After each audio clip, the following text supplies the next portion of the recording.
Hi there, everyone. My name is Nas, and I am a test preparation specialist here on italki. Not only do I specialize in test preparation such as IELTS and PTE, I also help candidates with job interview prep. And of course, I do have general English classes, especially the conversation classes like we are going to do today. And of course, I do have general English classes, especially the conversation classes like we are going to do today. I do have general English classes, especially the conversation. So guys, sorry about that. If you could tell me where you are from, and then we can get started, okay? Okay, guys, so where are you from? Okay, hi, Nasser, and where in the world are you from? I'd love to know where you guys are from. It's the first time I'm doing a morning class, so I'm expecting different students here today. All right, Nasser, you're from France. Well, welcome to italki Live. Is there anyone else out there? I can see lots of you guys are actually online, so please do tell me where you are from. And Nada, hello, Nada. And you are from?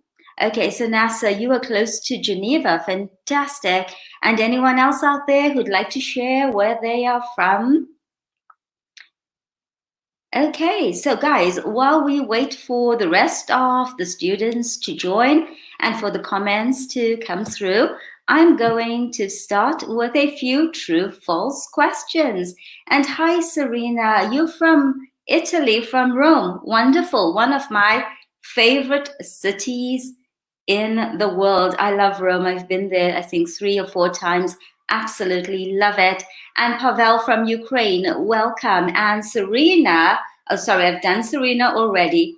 Farhad from Bangladesh, welcome. And Arturo from Italy, where exactly in Italy are you from? And Angel from Barcelona, I think, Angel, you've been in some of my classes before, so we're going to have fun together. Anyone else out there who would like to tell me where you are from? Okay, guys, I just need to give me a second just to refresh my YouTube because my messages are not coming through there and I don't want to leave anyone out. All right. So, okay, and now we are fine. And Nada is from Egypt. Okay, fantastic. All right, guys.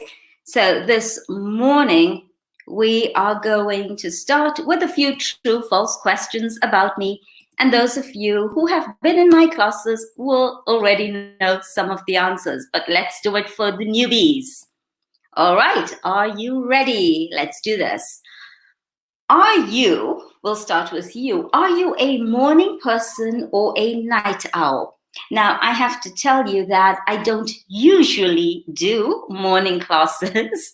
Even though I am a morning person, I'm just a little slow in the morning. Are you a morning person, like me, or a night owl? Do you like to stay up till late at night? All right, so true or false? I am a night owl. What do you guys think? True or false? False. I am an early bird. I am an early bird. Idiom. We're starting the day with idioms. I am an early bird.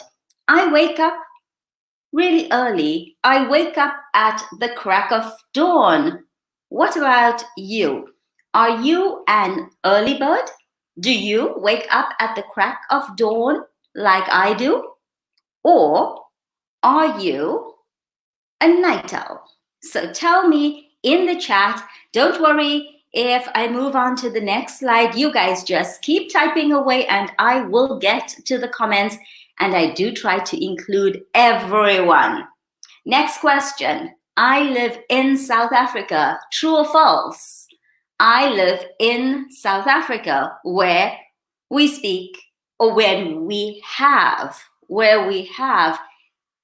11, I don't even have that many fingers, 11 official languages. But English is our first language, Afrikaans is my second.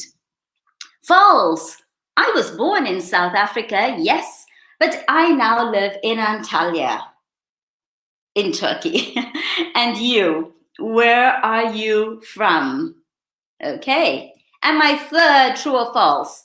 Shopping is my cup of tea. If it's my cup of tea, it means I like it. I like it a lot.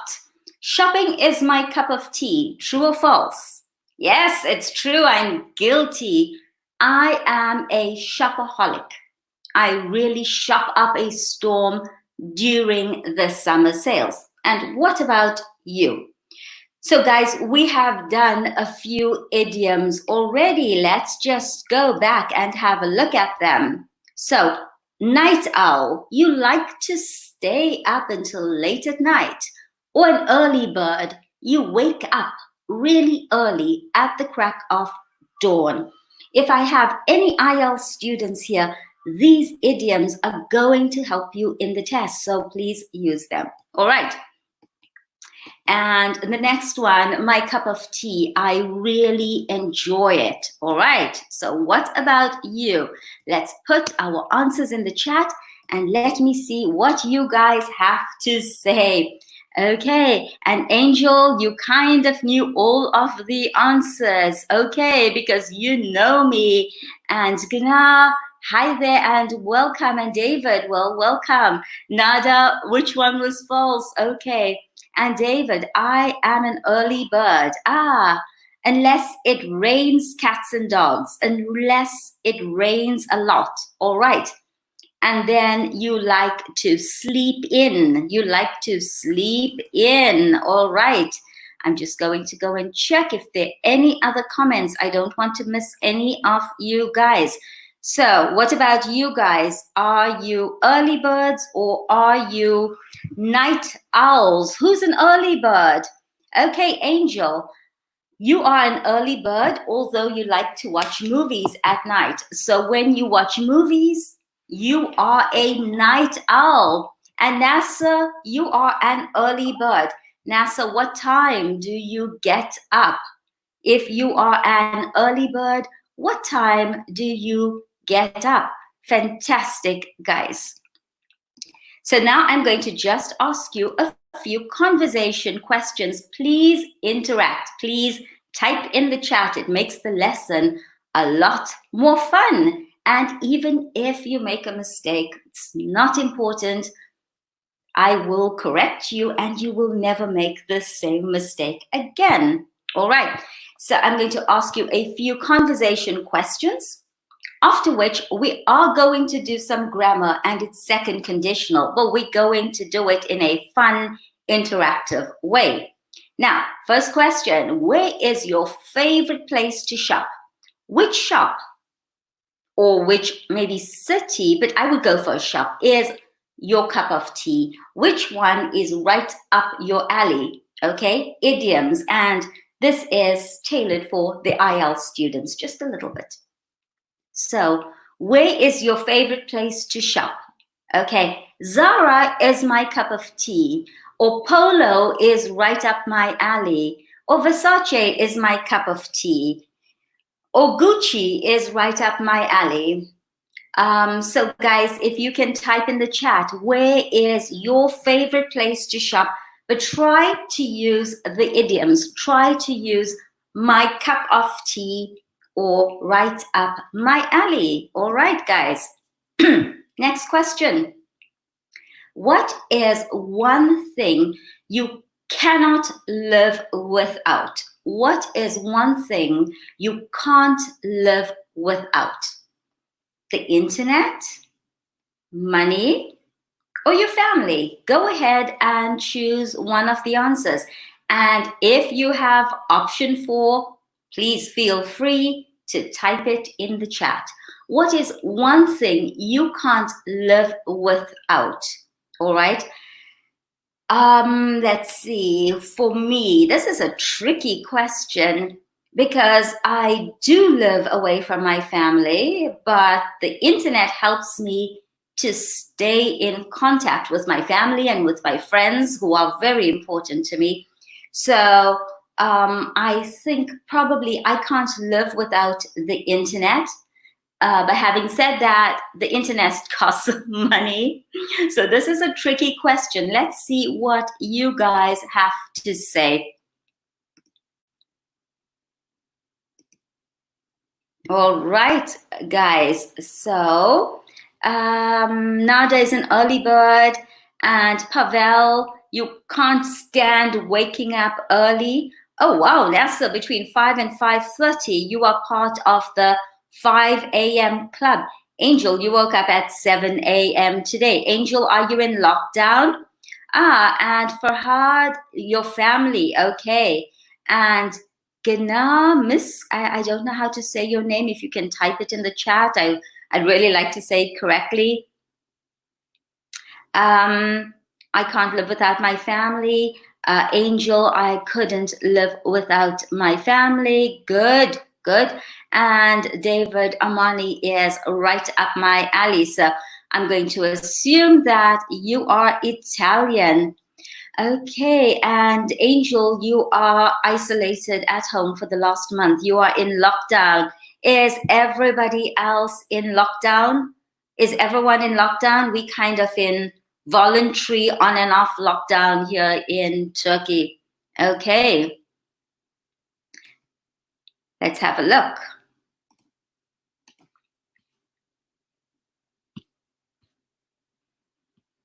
At our next slide. All right. Do you prefer to stay at home, or go out? Obviously not now while we are in lockdown. I think most people are. But generally speaking, do you prefer to stay at home, or go out? So if you prefer to go out, then perhaps you are a party animal. And if you prefer to stay in, maybe you are a little bit of a party pooper or a couch potato. You just want to stay at home, laze around on the couch and watch movies. So if you guys can type into the chat either party animal or party pooper, it allows me to get to know you better. Now, another question, how often do you push yourself outside of your comfort zone? So we have two options. The first one is not very often, really. So that would be once in a blue moon. All right. So once in a blue moon is very, very rarely. And you know what? Some people are really dynamic and they're risk takers. They go outside their comfort zone very often. So they could say quite often. How often do you push yourself outside of your comfort zone? To be honest with you, in the last few years, I would say once in a blue moon. About 10 years ago, 9 years ago, I went all the way to China to start a new career. So at that time, I would say quite often, but now once in a blue moon. But there's a lovely quote which says that life begins at the end of your comfort zone. Perhaps after the lockdown, we will be stepping out of our comfort zone quite often. Let's see what you guys have to say. All right. Nada, all of them. Okay. Aha, Angel. Right. I was a party animal, but nowadays I'm a home lover. I'm a couch potato. Okay. I'm staying at home. Yeah, we're all staying at home. And Serena, really, I push myself out of my comfort zone every time I have the chance. That's amazing. That's fantastic. We should all try to live like that. Guys, the rest of you who are watching, please type in the chat. Just put in the number that we are working on. I'd love to hear your views. All right. Let's take a look at the next one. If you could add any word to the dictionary, what word would it be and what would it mean? Now, this is a challenging question. It really is.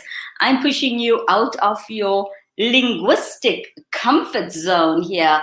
Create your own word. I believe that Shakespeare created many words, so why don't you join him? If you could add any word to the dictionary, what word would it be and what would it mean? Think about it. You can type it into the chat at any time. Next one. What's your favorite form of social media? What's your favorite?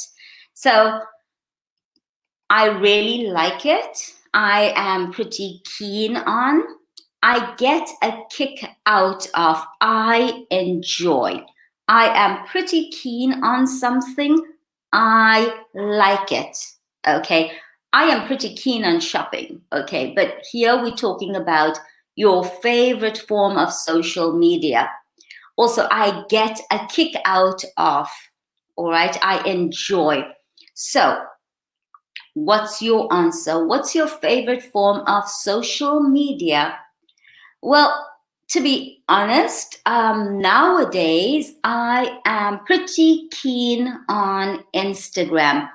I love posting pics. I love the music feature, which was only introduced in Turkey about a week ago. It keeps going on and off, actually. When I'm in Italy, I can use it. Here, I can't. When I'm in South Africa, I can use it. But I love Instagram. I love uploading pics, sometimes quotes with the music. It's just fun. In the past, I used to use Facebook. So nowadays, I get a kick out of using Instagram. What about you guys? What's your favorite? Choose one form of social media and why. So I get a kick out of using, for example, WhatsApp because. Okay, so I'm going to come and check your answers. Don't worry about it. But just so we can finish up everything today, I'm going to keep moving forward and I'll come back and check. So keep typing. What piece of technology could you live without? Not couldn't live without. You could live without it. It's not that important. I could live without the internet. No way. No. No. My iRobot, it does make life really easy, but I prefer my dishwasher. So I could live without my iRobot. I couldn't live without the internet. Sorry, I have to admit it. I couldn't live without a dishwasher. So I could live without my iRobot. If I didn't have my iRobot, I would still be okay. What about you guys? Right. So let's see. What do you guys prefer? Right. So NASA, yes, currently you don't have a choice, but generally speaking, you prefer to stay at home. And Helen, you're pretty keen on Instagram. Okay, we are on the same page there. And Misk, I'm pretty keen on WhatsApp. NASA, pretty keen on WhatsApp. NASA also likes Instagram. I could live without my iRobot. Yeah. Daniel, okay, you doing the night out. That's fine. That's fine. Yes, Helen, I remember you told me in the last lesson when you are stressed, you wash dishes. So, all right, you could live without a dishwasher. I don't think so. Even though I'm one person living on my own, I use my dishwasher every single day. All right. And Angel, you're pretty keen on WhatsApp because it's the best way to stay in contact with your family and friends. Hey guys, have you guys heard about House Party? And has anyone used it here? I'd like some feedback and reviews. Apparently, Zoom is for the day and house party is for night. Apparently, you can play games and you can add lots of people to the group. So has anyone, Serena, okay, you've used it. Can you please tell me a little bit about house party? Would you recommend it? I was thinking about downloading it, but I have Skype, Zoom, WhatsApp, all on my phone, and I'm just wondering if house party is adding one too many things. Okay. And Natalia, where are you from? And you like, yeah, your iRobot Xiaomi vacuum kind of thing, yeah? Okay, so anyone who can give me feedback on house party, I'd love to hear about it so I know whether to add it or not. All right. What is your hidden talent? Do you have a hidden talent? Can you sing? Handicrafts like knitting, embroidery, even making, what do they call those things, those albums, you know, scrapbooking. Yeah, that's the word, scrapbooking. Cooking, I can cook, but I think my hidden talent is writing. Yeah, I'm pretty good at writing. What's your hidden talent? Next question, who is your favorite celebrity couple ever? Okay. Is it Elizabeth Taylor? And what was the guy she married twice? Elizabeth Taylor. And, oh, she was married a few times, right? 7, I think. So if you guys remember, type it into the chat. Or was it Brad and Angelina? Ooh, or Brad and Jennifer, or some other celebrity couple? Go ahead and type away in the chat. And before I come back to you guys, let's look at this question. What's your best tip for saving money, especially during this time where a lot of people are losing their jobs or they are being put on what we call short time, so reduced working hours? What's your best tip for saving money during this really difficult time? I think we are also heading into a bit of an economic crisis. So this is a relevant question. What's your best tip for saving money? Let's just go back a little bit. We've done this, sorry. What is your hidden talent? Singing, handicrafts, cooking, or something else? Feel free to add in your own answers. Who is your favorite celebrity couple ever? I'm going to admit it. I think Brad and Angelina were a very dynamic couple, a power couple, even though it didn't work out. I know a lot of people support Jennifer, but I'm going to be honest with you guys. And what's your best tip for saving money? What's your best tip for saving money? Let's see what you guys have to say. Okay, so let me just have a look here. All right, so Natalia, you're from Ukraine, welcome. So Angel, Zoom is better for online meetings. With house party, you can also play games with them. So Angel, can you tell me what kinds of games we can play? Okay, because I think I'm going to try this with the kids tonight. I'm going to try this. Braj, hi there. David, you try to cook, but you're not sure if it's a hidden talent. All right. Angel, your hidden talent is photography. Actually, Angel, I'm with you there as well. I think I take pretty good photos, which is why I like Instagram. And Braj, you need to start saving money. So this is why we need suggestions on how to save money. So guys, we can help Braj. And before you go to the supermarket, it helps a lot. All right. I think that's a really good idea, because if you don't actually make a list, you buy a lot of things you don't need. I would say I save money just like who is it? Natalia, I shop online because when we shop on the internet, here, especially in Turkey, then we get things at a significantly lower price than if we bought it in the store. And I mean, sometimes it's like if you're buying a big item, then you actually save, if it's like a television or a refrigerator, honestly, you could save like $100, $200 on the item. So I shop online. Ambrosia's hidden talent is singing. Serena, you don't use it because many people were hacked. So I canceled my account. So Serena, you don't suggest that I use it? Okay. And Oner, hi there. Okay, you're from Ukraine. Welcome. And NASA.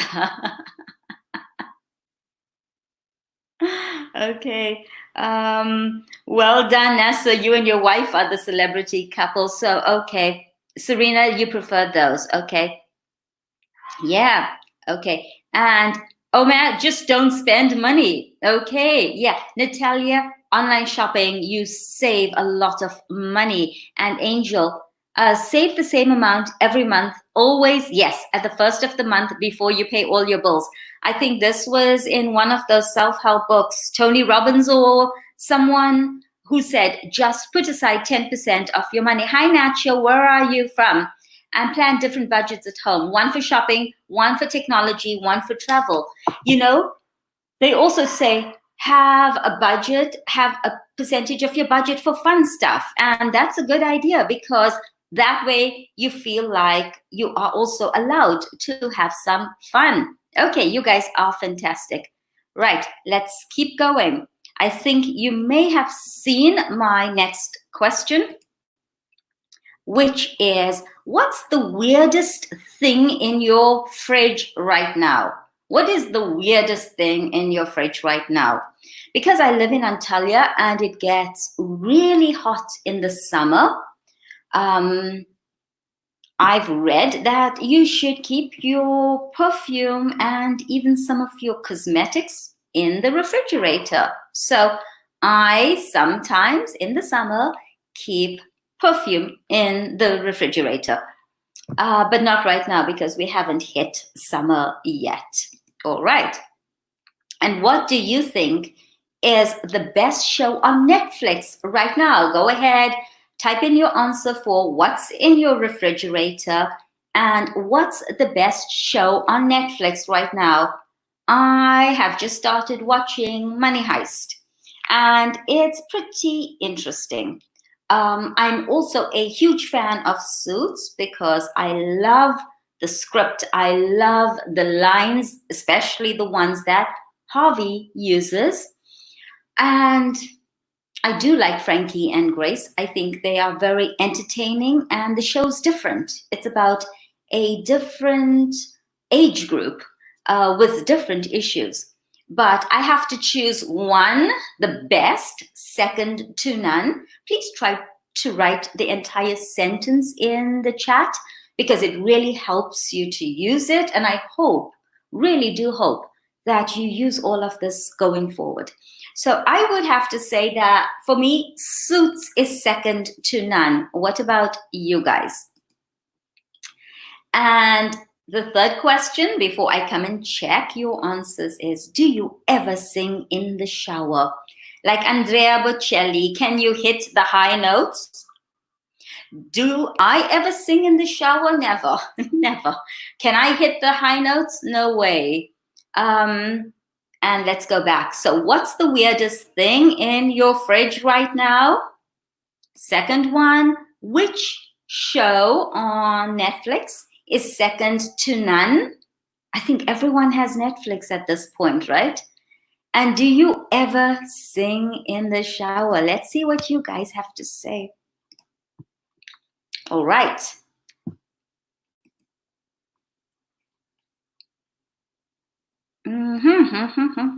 Let's see. All right, Angel.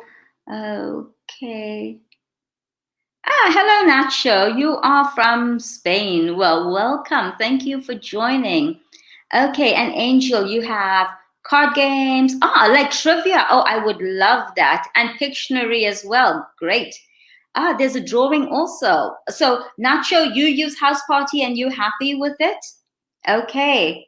And let's see, Natalia. Braj, Eminem is your favorite celebrity couple. So who's Eminem? Can you tell me? Natalia, yeah, coconut milk. Okay, it's too fat and it looks more like butter now. Okay, Spanish series called La Casa de Papel. Angel, that's Money Heist. So that's what I'm watching right now. Oh, okay. Angel, yeah, I'm watching it right now. I watched 7 episodes yesterday. I was just a couch potato. And okay, Onera, I have never sung in the shower. All right, guys. And Natalia, you prefer to watch on Amazon. Okay, I actually use Netflix. Okay, Suits is the best. Okay, from David, even though Money Heist is also very good. So I'm going to say Suits is second to none. Okay, all right. I don't know what I have done here. Sorry, guys. I've just lost the whole thread. Just give me a second here. All right. Helen, you love to sing in the shower. All right. Guys, just give me 1 second. I've just made a mess of, I can't find your comments right now. So, oh, there we go. All right. Let's keep going. There's only normal things, NASA. Okay. Natalia sings in the shower and Helen loves to sing in the shower. You can't hit the high notes. Okay. And Arturo, the best show is Peaky Blinders. Don't know that one. Alessandro, hi, I'm from Italy. Okay, and Peaky Blinders as well. I'm going to check this one out. All right. Where in Italy are you from? Okay, I'm just checking my comments. All right, guys, let's move on. And we're also going to do a little bit of grammar just now. What song do you listen to the most and how often do you listen to it? Is there some song that helps you get motivated or maybe helps you to relax and calm down?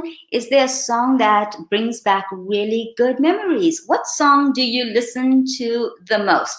For me, I'd have to say pretty much anything from Mamma Mia. It energizes me and it puts me in a good mood. Next question, describe your perfect weekend. Would you hit the stores? Would you curl up with a good book? Or in my case, my Kindle. Would you binge watch a TV series or would you hang out with friends? So which one would describe your perfect weekend? Hitting the stores, curling up with a good book, binge watching a TV series, or hanging out with friends? And for those of you who are still using Facebook, like me, I still have an account.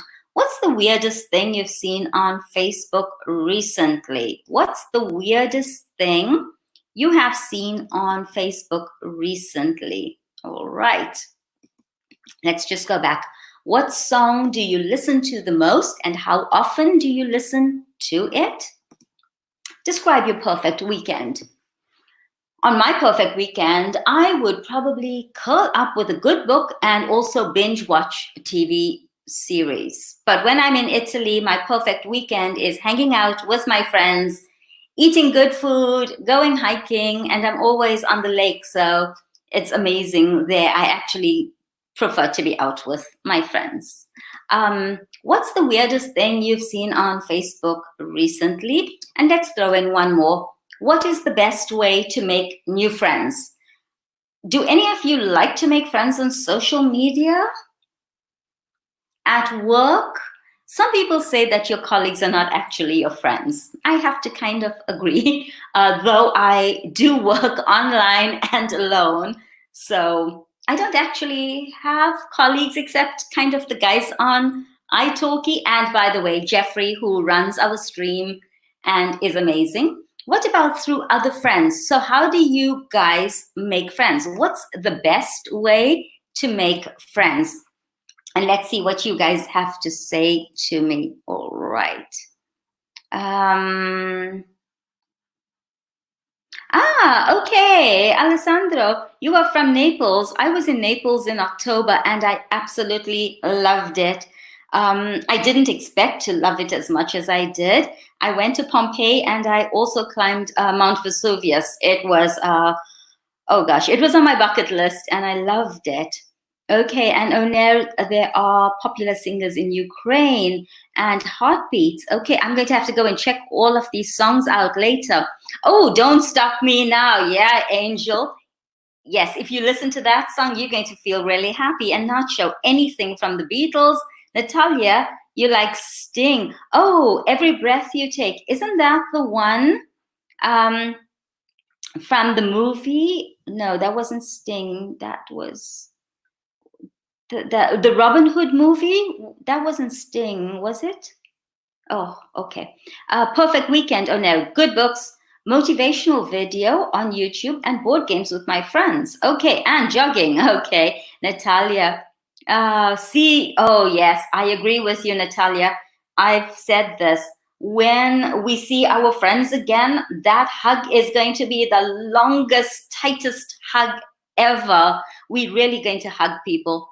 And Serena, yeah, all the conspiracy theories about coronavirus, how it started, and all kinds of things. Yeah. NASA through other friends, making friends through other friends is probably the safest way. And Oner, useful friends, okay, at work, and Angel. Okay, yeah, a combination. Curling up with a good book, watching a TV series, and hanging out with friends. And Natalia, oh, Ole, sorry, Ole, my apologies. Offline speaking clubs and other clubs are really cool places to find friends. People who are on the same page as you. Well done. Beautiful idiom, Natalia. Well done. Okay, guys, let's go back to our questions. Okay, and Ole, go ahead and put in your answers. All right, all of you guys. Fantastic. Do you prefer calling or texting? I prefer texting because it's just more convenient. And when everyone is usually, okay, everyone used to be busy. Now in lockdown, they're not so busy.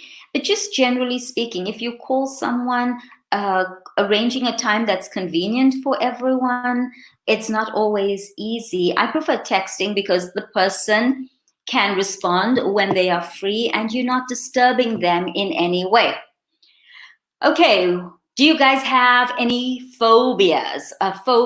Things you are really afraid of? I am terrified of cats. I know it's crazy, but it's a specific phobia. If you look at my slide, it's called allurophobia. It's a specific phobia.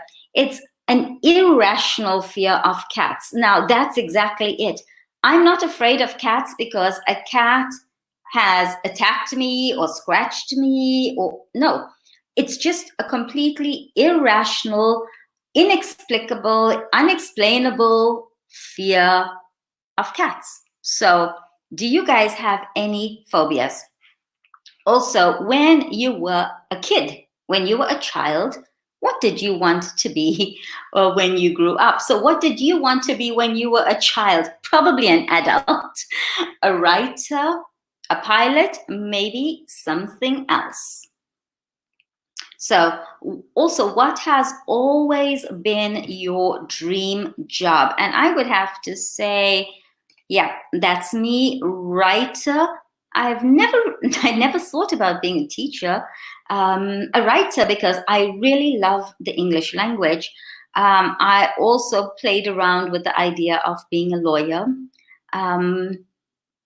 I did some drama, so actually for many, many years. So perhaps actor was somewhere in there. Musician, no way. Vet, no, because I'd have to turn the cats away. Doctor or nurse, nope, because I don't like the sight of blood. Scientists, I studied all the sciences, but didn't love it. Artist, I didn't think about it, but it's also a possibility. Okay, guys, let's go back and talk about you. Enough about me. Do you prefer calling or texting? Type, type, type. What are you most afraid of? What phobia do you have? Type, type, type. Come on, guys. What did you want to be when you were an adult? Just type one of the answers in. And what has always been your dream job? All right. I'm coming to check your answers.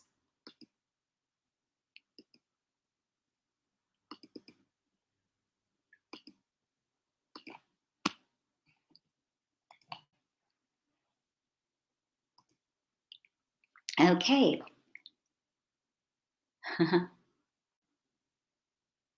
Right, Ole. Carol, hi Carol, how are you and where are you from, Carol? You want to go dancing and wait for someone to invite you. Okay. Okay. And Natalia, you've been recording lots of voice messages. Yep, I've started doing that on WhatsApp because I have so much to say. Ole, am I correct? Please tell me that I'm getting it right. Ugly spiders. And Carol, you are afraid of heights, terrified of heights. When I was in China, my apartments were always on the 30-something floor. So, yeah, and I could see Hong Kong from my window when I lived in Shenzhen. I loved the view. So, terrified of cats, not heights. Helen, you terrified of snakes and spiders. I don't have a real problem with snakes, but cats, yeah. Ole, okay, you have 2 black cats. Okay. And NASA's phobia is snakes. And Ole, you wanted to be a pilot. Okay. And Carol, green bugs. Green bugs like the locusts, and they call the other one daddy long legs, the long green one. Okay.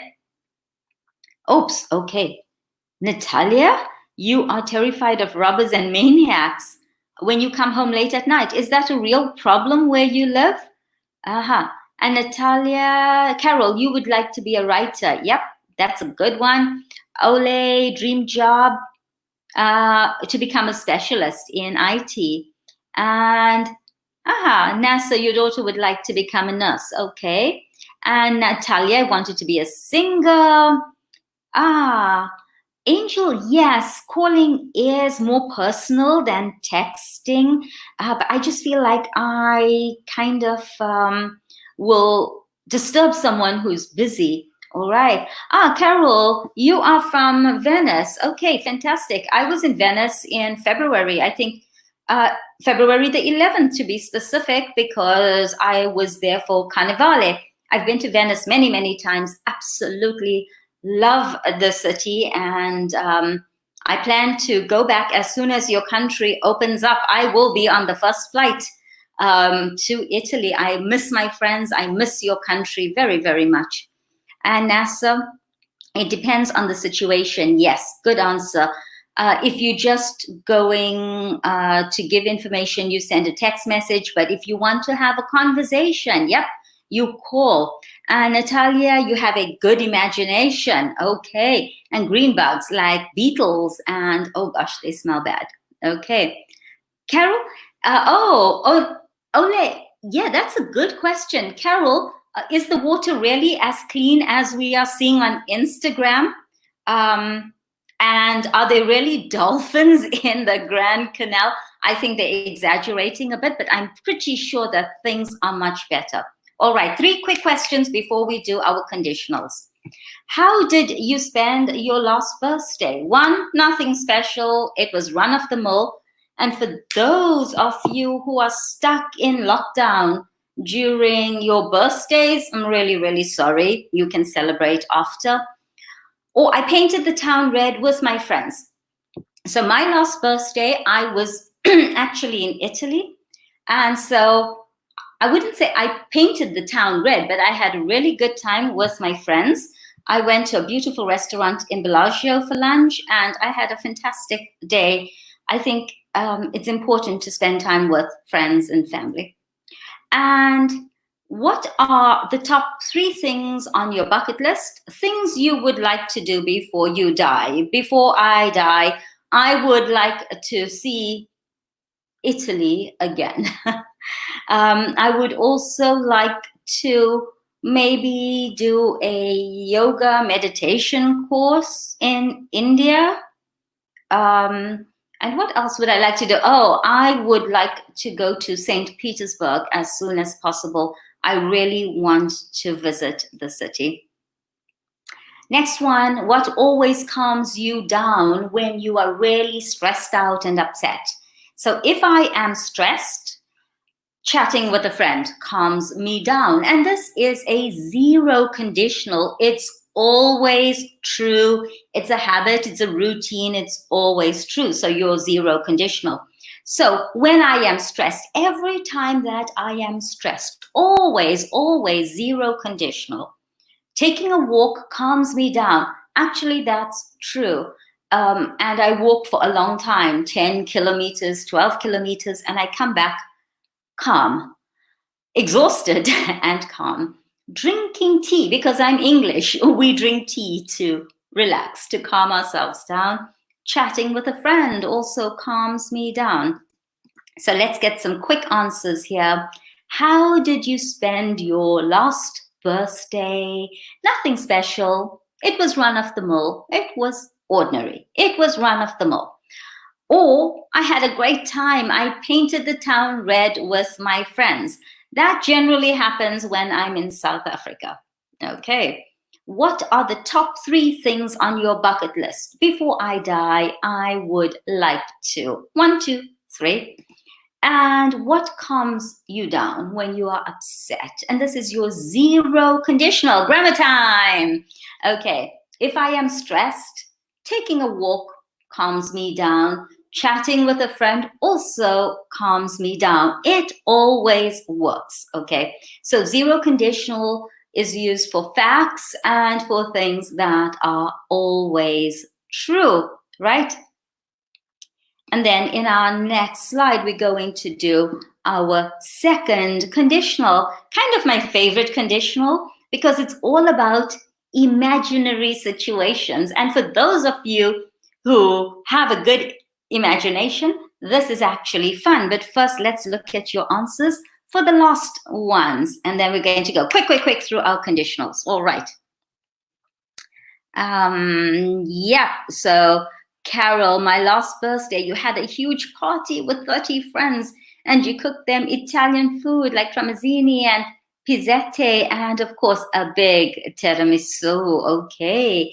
And Angel, the 3 things at the top of my bucket list. Gap year for traveling alone.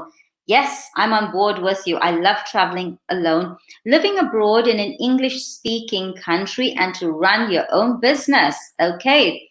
And ole, just to be happy and to be a billionaire before you die. And let's see, Natalia. Traveling with your hubby and baby, visiting or living in Sweden and attending tons of rock concerts. Nice vocabulary there. And life emotion, okay, very informative. When I'm feeling stressed, you try to work it out in your head. Okay, yeah. So Natalia, you think that cooking complicated recipes helps you to de-stress or to relax. Guys, I'm just checking the YouTube feed because I don't want to miss anyone's comments, okay? I really appreciate you guys commenting. Before I die, I'd like to eat a lot of sweets and cakes without thinking about my diet, then go around the world to visit as much as I can. And I'd like to say what I think about some people. Carol, I'm with you. Yeah, I'd like to speak my mind as well. Going to the gym, doing cardio and sweating is the best way to de-stress. Angel, that's what my sons actually say to me. They are gym bunnies and they love hitting the gym, and they do say it's the best way to deal with stress. Though quite honestly, I don't know what they have to stress about. But fantastic. Okay. Right, guys, are we ready for conditionals? And are you going to help me with these conditionals? Okay, so we use conditionals for imaginary situations, and that's why I love them. So imaginary situations in the past or future, and the structure is if, past simple, and then we use our present conditional of would, wouldn't. Okay, so if I won $1 million, I would buy a new car. Is this going to really happen? Highly likely, not so likely, imagination, imaginary situation. Okay, if I won $1 million, I would buy a new car. My favorite way to remember the second conditional is if I saw an alien, I would take a selfie. So that's your second conditional. Also, if you're giving advice. If I were you, am I you? No. Can I be you? No. Can I imagine that I'm you? Yes. If I were you, or even a better one, I just thought of it now. If I were in your shoes, if I were in your situation, I would, I'm going to put that into the chat right now. So if I were in your shoes, or if one of you guys can please type it in for me, it will help. If I were in your shoes, I would. Okay, that's for giving advice. Really nice way to give advice instead of saying, hey, do that. Okay, like I'd like to say to my kids sometimes, just do this, don't do this. A nicer way to say it is, if I were you, I wouldn't do that. All right. Now, let's have a look at our conditional questions.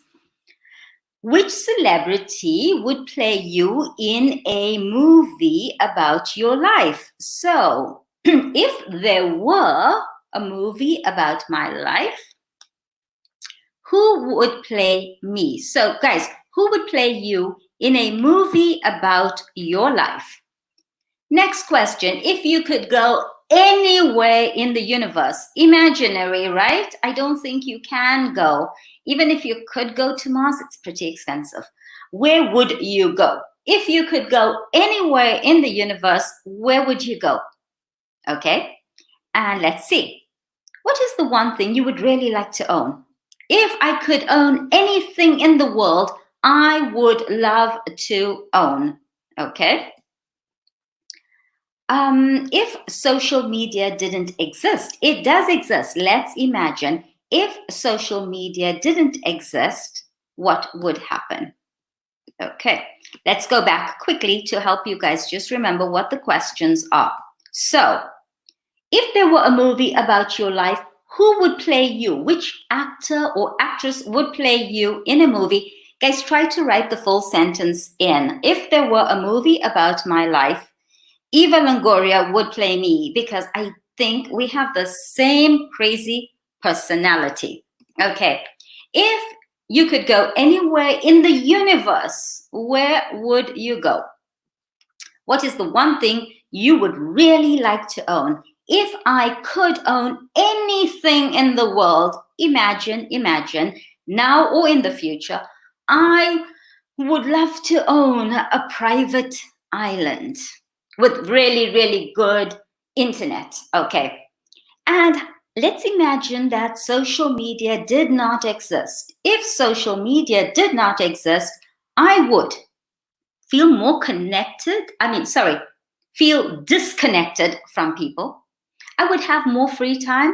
I would tear my hair out. So which one is it?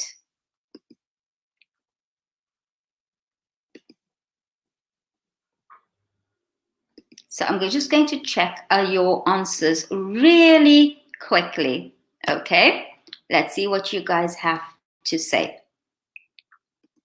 And another one, guys, just think about it. If you won the lottery, what would you do? Okay, if I'm stressed, I go to the beach. Yeah, the sound of the waves and even just looking at the scientific proof that just looking at the water de-stresses you. And Carol would buy a house with a fantastic swimming pool if she won the lottery. If I were you, I would give me $1,000.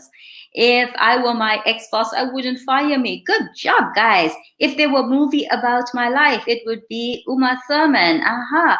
If social media didn't exist, we would all go bananas right now. I agree. If there were a movie about Oler's life, Jim Carrey would play you. Fantastic. If I had enough money, I would travel the world. All right, with my bike. I actually met someone who did that across Europe. Older guy who was really fit. I couldn't do it. I keep falling off bikes. If social media did not exist, I would lose my job. You guys are fun. All right. Since you did that so quickly, we can do a few more. All right, let's see. So if I won the lottery, I would buy a villa, a yacht, or donate the money to charity.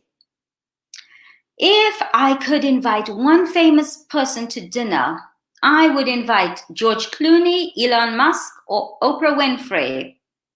If you could change your name, what would you change your name to?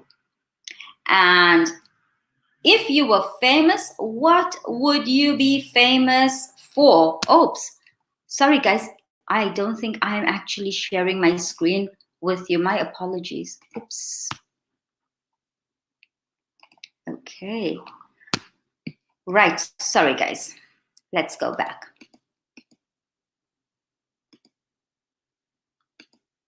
What's the first thing you would do if you won the lottery? If I won the lottery, I would quickly in the chat, type, buy a villa, buy a yacht, donate the money to charity.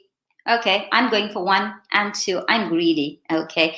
And I would probably donate some, not all the money, some money to charity, okay? I'm always honest. If I could invite a famous person to dinner, I would invite, this one's a toughie. George Clooney, just eye candy. Elon Musk, brain. Oprah Winfrey has some interesting ideas. I'm going with Oprah for this one. If you could change your name, what would you change it to? Maybe one of the planets. That just popped into my head.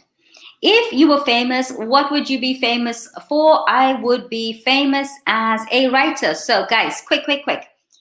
If I won the lottery, I would 1, 2, 3, or all of the above. If I could invite a famous person to dinner, I would invite only one, guys. Only one. If you could change your name, what would you change your name to? Probably something like Venus. I don't think Pluto. If you were famous, what would you be famous for? Okay, guys, I'm going to read your comments really quickly and then wrap this up. But I do want to see your comments. Okay. Carol. Aha. Okay. So you'd like to play Clarice in a movie, but who would play you in a movie? Okay, NASA's going into the black hole, and Angel, yeah, we would accomplish many things. This is why Michelangelo and Dali and all of those painters were so successful. They were not distracted. And Natalia, you would create your own business. And Helen, you'd buy a villa. Okay. And if I were famous, I would be Natalia for creating outstanding interior designs. My nephew does that. Okay. If I won the lottery, I would spend a little bit, be smart about the future. And Angel, you would say to your boss, ciao. Okay. Helen, if you were famous, you would be famous as an actress. Well done. NASA, you are inviting Elon Musk and Oler. I wouldn't change my name. I like my name. And Carol wants to invite George Clooney, buy a villa, and change her name to Stephen King. Fantastic, you guys. Okay, wonderful. Great interaction. Thank you guys for joining. Practice your conditionals and actually practice all of those questions. They really make conversations really interesting when you meet new people. And on that note, guys, thank you so much for joining me this morning. And until we meet again, Stay safe, everybody. Ciao.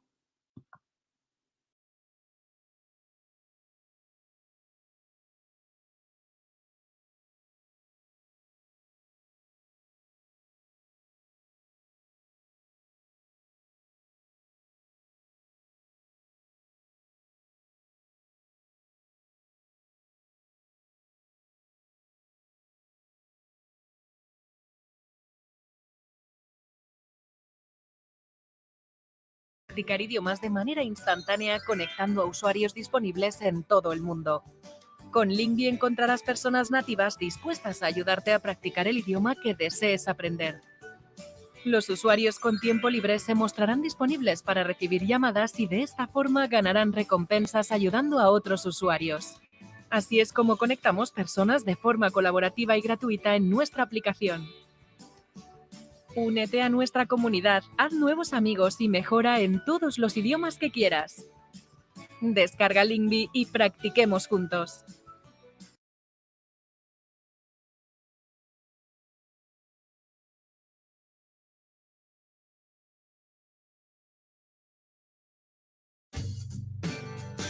Este es Peter. Está aprendiendo chino. Ha intentado estudiar por su cuenta con libros, tarjetas de vocabulario y aplicaciones móviles, pero sigue teniendo problemas para hablar. Esta es María. Le encanta aprender inglés, pero no tiene oportunidades para ponerlo en práctica. Con italki, Peter y María pueden recibir clases personales online para hablar con fluidez en otro idioma. Tú también puedes aprender un idioma en italki.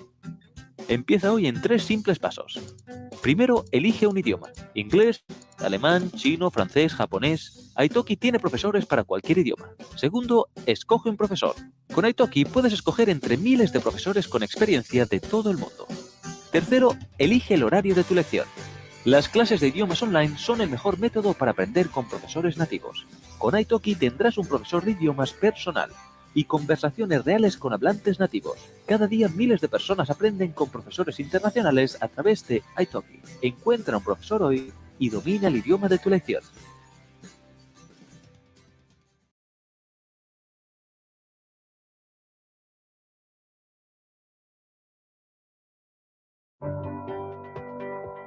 Hi everyone, it's Vicente and I teach Spanish on italki.com.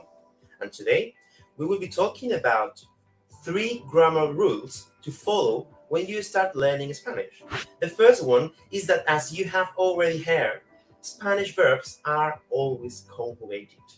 That means that they have to match with the subject of the sentence. For example, there are different pronouns in Spanish. Yo, tú, él, ella, usted, nosotros, nosotras, vosotros, vosotras, and ellos, ellas, y ustedes. All these pronouns have their own conjugations, and it's very common for beginners to mix them up. So remember this. When you start to conjugate the verbs, they have to match. The second rule is very important as well. The Spanish nouns and adjectives has to be in the same level. Let me explain you this. If you have a noun that is feminine and plural, for example, las mujeres, the adjective that you have to use right after the noun has to be feminine and plural as well. For example, las mujeres españolas. It is the same with the articles las, female and plural. We use this article because, as I say, it's female and plural. The third rule I already mentioned before, and be careful, English speakers, because the adjectives in Spanish go after the noun, not before like in English. This is very common for students that learn Spanish and already speak or know English. When I say it, las mujeres españolas, españolas is the adjective, and I put it after las mujeres. In English, it would be Spanish woman, but not in Spanish. Okay, there are some occasions where the adjectives go before the nouns. That is true, but normally this use comes out at intermediate level or advanced level, so do not worry when you are a beginner. Thanks for watching this video, and don't forget to subscribe to the italki YouTube channel over here. Take a lesson with me on italki.com by clicking on my teacher profile link in the description. Hasta luego!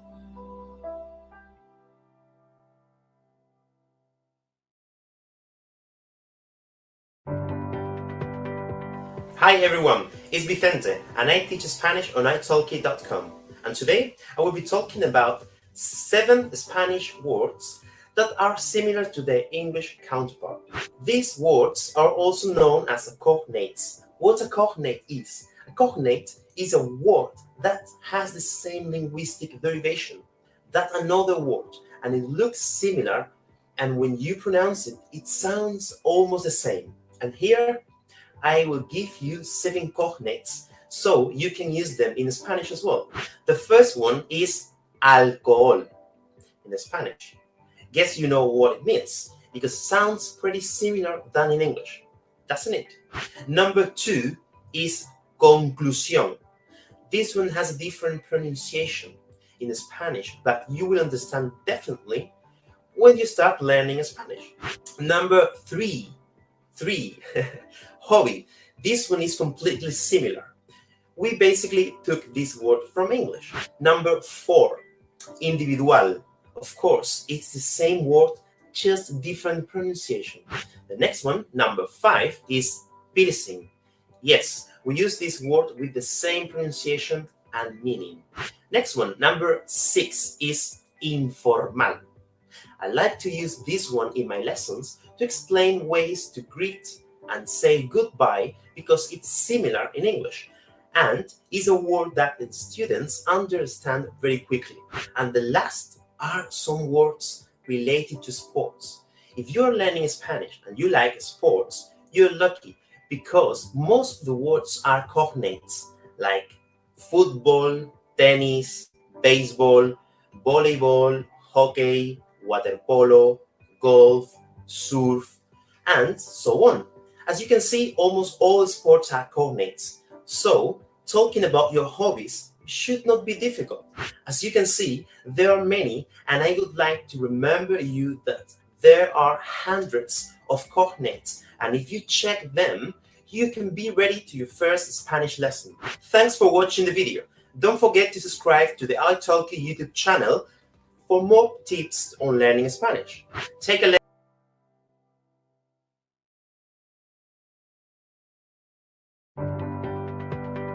Hi everyone, it's Caroline here and I teach English on italki.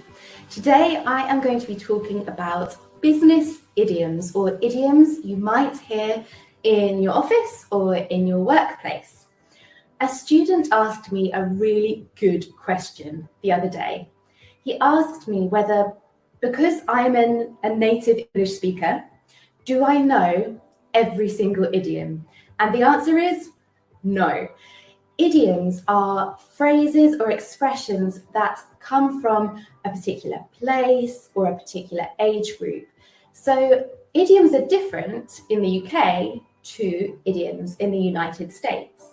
I have chosen 5 business idioms to talk to you about today, and you may hear them in an office in the UK or in the States. So hopefully they will be super useful for you. Idiom number 1 is the big picture. Imagine you go into a meeting and your boss says to you, you've lost sight of the big picture. What does that mean? That means that you are thinking too much about the small details of the project, and you are so interested in those little details that you don't remember what it is you're trying to achieve. So always keep sight of the big picture. The second idiom is to go the extra mile. Now imagine you're in an interview and the interviewer says to you that they are looking for someone who always goes the extra mile. What does that mean? Does it mean they want you to run around the office every day? No, it means they want you to do more than just what is in the job description. They want you to go that little bit further and to take on extra responsibilities. That is going the extra mile. The third idiom is a win-win situation. A win-win situation means everybody gains something. A really good example of this is these videos that I'm making for italki. italki gains some content for their website, some lessons for their learners, and I have a platform where students can see me and book lessons with me. It's a win-win. italki wins and Caroline wins. The fourth idiom is word of mouth. So an example of this is Think about how you found out about italki. Did you find italki by searching on Google, or did you find italki because one of your friends recommended it to you? Recommendations from friends are word of mouth. It can be positive or it can be negative. If your company gets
use a variety of vocabulary to make your conversation sound more interesting and flow. Why not spice up your language a little bit and impress others with your speaking abilities? In this next video, we will take a look at some American and British slang.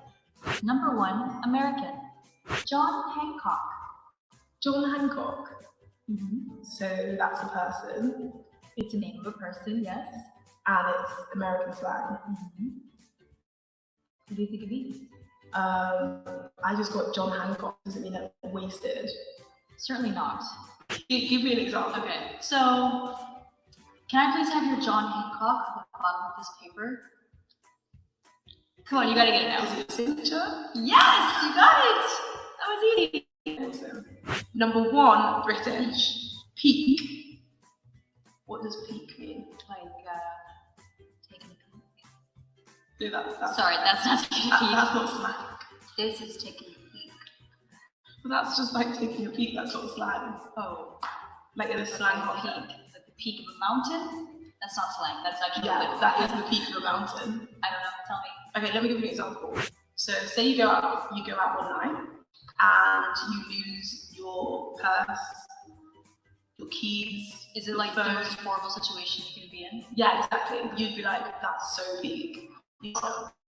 How was your night? It was so peak. I just got fired. That's so Exactly. Like the peak of badness, I guess. Oh, I got it. Yeah. Okay. So the peak. 2, American. Jacked. Jacked. Does that mean like hench? What does hench mean? Like say you go to the gym. Don't answer back with a slang word. So the British equivalent of jacked would be hench, I think. So if someone's like really ripped. Yes, exactly. Okay. So hench. Go to the gym. Like, whoa, look at him, he's so jacked. We would say hench. Number 2, British. Peng. Peng. Hang. Peng. P-E-N-G. Peng. Like someone being hanged on the head with something? Or I'm just thinking of bang. Hang. It's similar, I don't know. I guess it's a little similar. No. Give me an example. Okay, so for example, say you're eating a cake, it's delicious, you can say this is peng. Does it just mean delicious? You can use it in other.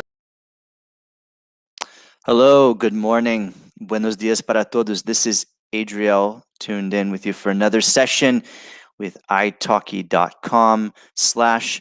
I stay at home. This is one of the last days this week, so hopefully you have been tuning in from the very beginning, or you're starting to tune in now, because there's a lot of great live stream presentations happening throughout. Very amazing teachers giving incredible presentations on all kinds of different classes. And in my case, I've been focusing a lot on business classes, on business language classes, which is one of my specialties. I wanted to just see if anyone's here today. Again, this is a topic we looked at last week that we're going to talk about. We're talking about global cultures. But before we tune in, I need to see if anyone is here. All right, I have a few people saying hello. All right, hello, Larry, Edith, and Martina. Good to see you. And if anyone is on YouTube right now, you can also say hello. It's just good to know who is watching, and you can say where you're from. You can say what you do. You can also say maybe if you are interested in more business language English. All right, I have some few people come in. I have Robert, I have Athanasios, I have Angel, David, Vanessa. All right, some people I know. Edith from Bordeaux in France, lovely, and Aga. All right, we have a lot of people this morning. It's no surprise. We've been getting a lot of people. So, yeah, it's good to see you. All right, I've got more people coming in. All right, I'm not going to be able to say hi to everyone, but I have Carol from France, Alessandra from Apulia. I have Alex, Manuela, Angel from Barcelona, Athanasios from Athens. Okay, a lot of people. All right, okay. So I think we can begin. It shouldn't be a problem. All right. So today the presentation is going to be about working abroad and global work cultures. This was a topic that we did last week. I just wanted to do it again, just because I think it's a topic that had a lot of interest. I had a lot of really good answers, and I thought that because there's more of you this week, I thought I'd like to take advantage of this and have you answer some of the discussion questions. So again, there are no right or wrong answers in these classes. Again, a lot of my classes focus on free conversation, but also on improving your grammar, improving your pronunciation, and also allowing you to express your ideas. Because one thing that's very important about knowing about working with other cultures, right, is that we're going to start doing it more and more. All of us will start working more and more with people from different cultures, working abroad, working in other cultures. And one thing that's very important is to improve our communication. I mean, it's clear that English is one of, if not the main language. It's becoming the main business language. So if we can find ways to improve our abilities to communicate with others and to understand how to work with other cultures, then we can succeed at being a better world altogether, right? So this is what we're going to be talking about. So it's good to see Isa again from Zaragoza. It's good to see you. And Martinez from Milano. Nice. And Sarah's from Spain, and Mike from Madrid. Okay, cool. And Saha's from Nice, France. Okay, nice. So we've got a lot of people. Natalia from Ukraine. Okay, let's get started here, because we have a lot of people from many different countries. So let's see what we can do. So since we're all from different countries, none of us are necessarily from the same place. The question is, why work abroad? So first question is, what does it mean to work abroad? What is the definition of working abroad? Can you tell me what that is? This is a word that I get from a lot of people, right? It's a word that I get questions from a lot of people, and I want to know what does it mean to work abroad? Again, what is abroad in this situation? You must know this, but if you are watching, you can answer. There's no problem. You can talk to each other. In my group classes that I did before italki, I would have students talk to each other. All right. Let's see. What does it mean to work abroad? Anyone know? What does it mean to work abroad? Idea. Okay, so I have an answer here saying that it's more fun. All right, so I think a lot of people here probably know what abroad might mean, but good. Okay, so Sarah says working in a foreign country. Yeah, working anywhere outside of your home country. So if you work on the other side of your country, that's not working abroad. You're still working in your country, even if you're very far away from home. But working abroad is literally working outside of a country, right? Now, learning new languages, meeting new people, improving your skills, that could be, yeah, good reasons to work abroad. So let's look at this a little bit carefully. How many people do you think work abroad worldwide? What is the exact quantity of people that work abroad worldwide? Can you tell me? What do you think is the right number here?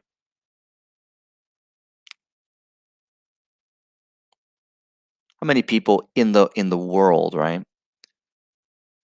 Millions of people, yes, but how many millions of people? Are we talking about 500 million people? Are we talking about 50 million people? So I have a few people saying here that people saying this situation where you work in a country where you don't have citizenship. Well, you can have citizenship and work abroad. In fact, I would say most people that work abroad are legally working abroad. But it's hard to know how many people are legally working abroad in any case, because there are, yes, exactly, millions of people working abroad. So I have some small number, 10 million. Man, it's much bigger. It's 232 million people, at least 3.2% of the entire global population. That's at least, right? And I say at least because, yeah, there are people that are definitely working abroad, and they may be working under circumstances where they're not at a legal status, right? But they're still working abroad, and they're still part of the population. So I would even argue the quantity of people working abroad may be tens, if not hundreds of million more than 232 million. That's what's tracked by the UN. So it's a lot of people. And in the same survey, they found that 64% of employers thought that international experience was important in a candidate. All right. And 70% of UK businesses value employees with foreign language skills. So just a few questions for you again. Do you think it's important to, well, first of all, do you think it's important to have foreign language skills? Do you think that now in your industry, it's important to work abroad or to have international experience? Do you think this is good? Because it looks like, if you look at the statistics, companies want people with international experience, and they want people with foreign language skills. So in this case, for most of you, it would be perhaps improving your English, but maybe not just your English. There might be other languages too that you need to improve depending on where you work. The local language, or a very important administrative language. In Europe, you have important administrative languages such as French and German, and maybe that's not as popular as English, but it might be important for you to learn depending on your career. So so some people are saying it's very important to know different languages, to have foreign language skills. Martina says it's essential. And Alex says 100% of people are working from home right now in my country. Yeah, okay. And where are you calling from? Are you calling from, because remember, there is such a thing called essential services, right? People who are working essential services, they most likely have to work outside of home, right? What I'm doing right now is what's called teleworking. And what you're doing, right, is you're watching from home. But there's a lot of people working outside, right? I have a comment here from Angel saying, I think nowadays it's really important to know other languages because we are living in a globalized world and we are interacting with people from different countries every day. Yeah, and that's exactly the reason why working abroad is important, and also, you know, working with people who are also from other cultures. Maybe you're not working abroad, but other people are visiting your country. And I have another comment from Vletzania, says, yes, because you can travel and work outside your country and find a good job in a better country. Life is better. Rafaela says, nowadays it's a basic skill to know at least one foreign language. More languages you know, the better it is. Yeah. Yeah, I would say that, you know, now it's possible you need to know more than 2 languages now if you're going to advance in your career, or even if you're an entrepreneur, if you're someone that is working more with the outside world, you might have to know more than even just English. So this is something that's true. Yeah, Mike says each country has a different way to work. We're going to talk about that a little bit. There's a conversation about that. First, we're going to talk about working globally. And have you ever worked or studied abroad? Do you know anyone who has? Did you or your families experience culture shock? All right. And if you had to relocate to work or study abroad, what would you do to prepare yourself? What are your biggest fears when living abroad?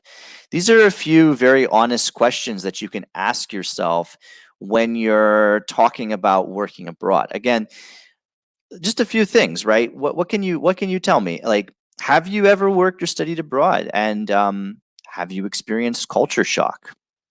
And what would you do to prepare yourself when we relocate? Right, we change locations, we change places.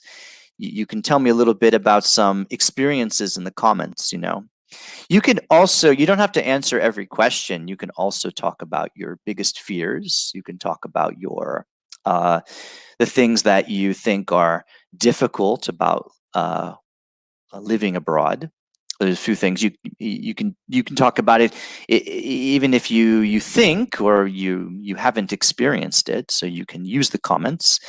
All right, I have one comment. So Carol says, I lived in Japan in 1996 as an exchange student when I was 18. Okay, cool. So you lived in Japan. You can tell us where in Japan, and you can also tell us maybe if you experienced culture shock. Now, what is culture shock? Culture shock is what? This is something that happens a lot when people move to a new country. So when I moved to France almost 4 years ago, I experienced culture shock. Even though I knew French, I had visited France before. I had never worked in France before, lived in France before. The thing that's interesting is when you start to work in another country, you first of all, you think to yourself, I'm on vacation. I'm in a new country, right? I'm in a new place and I'm on vacation. But then this may be true if you have an assignment that lasts a few months. Okay, you're on vacation. You're working, but you're on vacation. But let's say you're on an assignment and you don't know when you'll go back home. It could be in 5 years. It could be in 15 years. It depends what the assignment is necessary. And if you have an assignment, right, you certainly realize that, okay, I'm no longer on vacation. I actually have to live here. And that's where the culture shock starts to come in, because you start to realize things are done differently in this country. Maybe there's similar things, but there are things that are a little bit different. And the language alone is already a different thing. So that's already one big culture shock. But there are other culture shocks too. So let me see if I have some comments here. Cahol says, yes, I felt very far. No smartphone, no internet. Martina says, I studied abroad. I lived in Munich. We call it Munich in English, for 2 months, and then Frankfurt for 2 years. Okay, yeah. So, and where are you from originally? If you moved to Germany, Cowell says, Japan is another planet, especially coming from rural France. Yeah, the cities could be different, but the countryside, I'd imagine, is more similar maybe. I don't know. I've never visited Japan, but to me, it seems like it's a country where the cities can be very modern and the countryside very traditional. So it depends, right?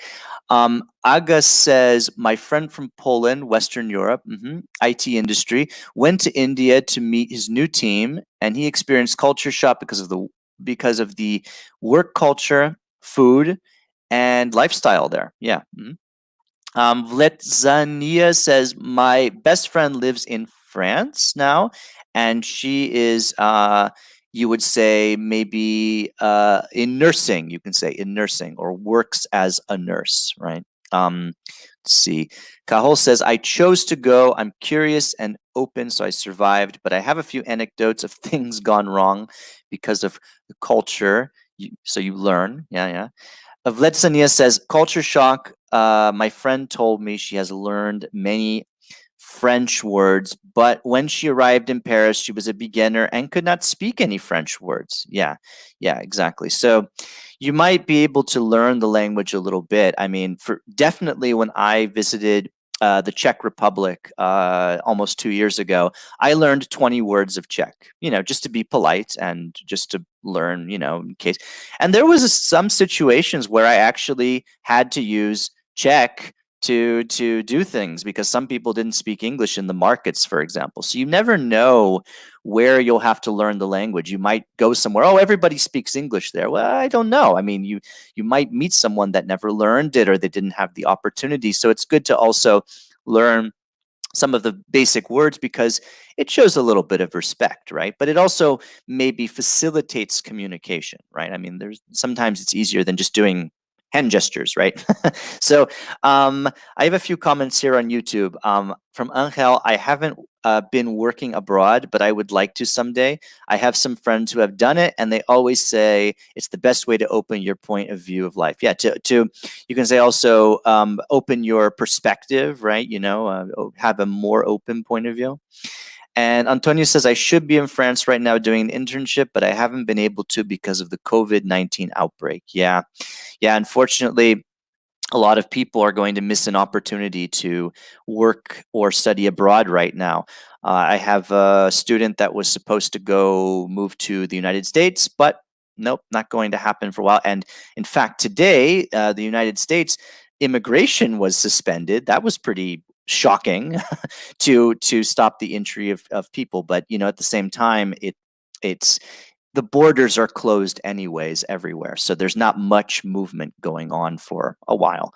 Just a few more comments here. Aga says, I was a little shocked when I couldn't pay via Apple Pay at a US store. Well, that might be more of a company policy shock, but you never know.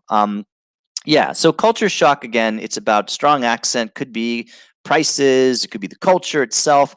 And sometimes when we come back from another country, we have something called reverse culture shock.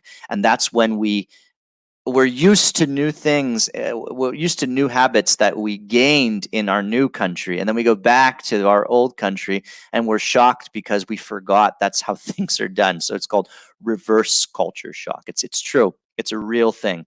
It actually happens. All right. So now working globally with others, this is what we're going to talk about today. So even if we don't work abroad ourselves, many of us will find ourselves working with people from other countries. So if people visit your organization, what are the most important cultural differences they should be aware of? Why is working abroad not the same as traveling for pleasure? Again, there's a big difference here, right? I mean, I would honestly say that you have to be very careful, right? What you're sort of looking at, because again, when we're looking at working abroad, right? There is a difference between there's a difference between, for example, just working there or visiting there, and then there's a difference when you have to actually adapt to the circumstances of the company or the circumstances of the society. So again, what is some advice you would give people who would visit your organization, would visit your country, about important cultural differences in your country.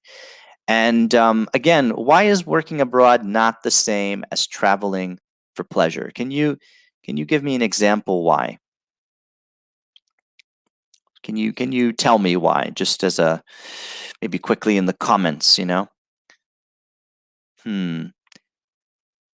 What if imagine that we did business together. So I'm Brazilian American, okay, and I would go to your country to do business. What are some things I should know about your country, about your company, maybe? What are some cultural, because it's important for me to know. I need to know, why is it important for me to know these cultural differences?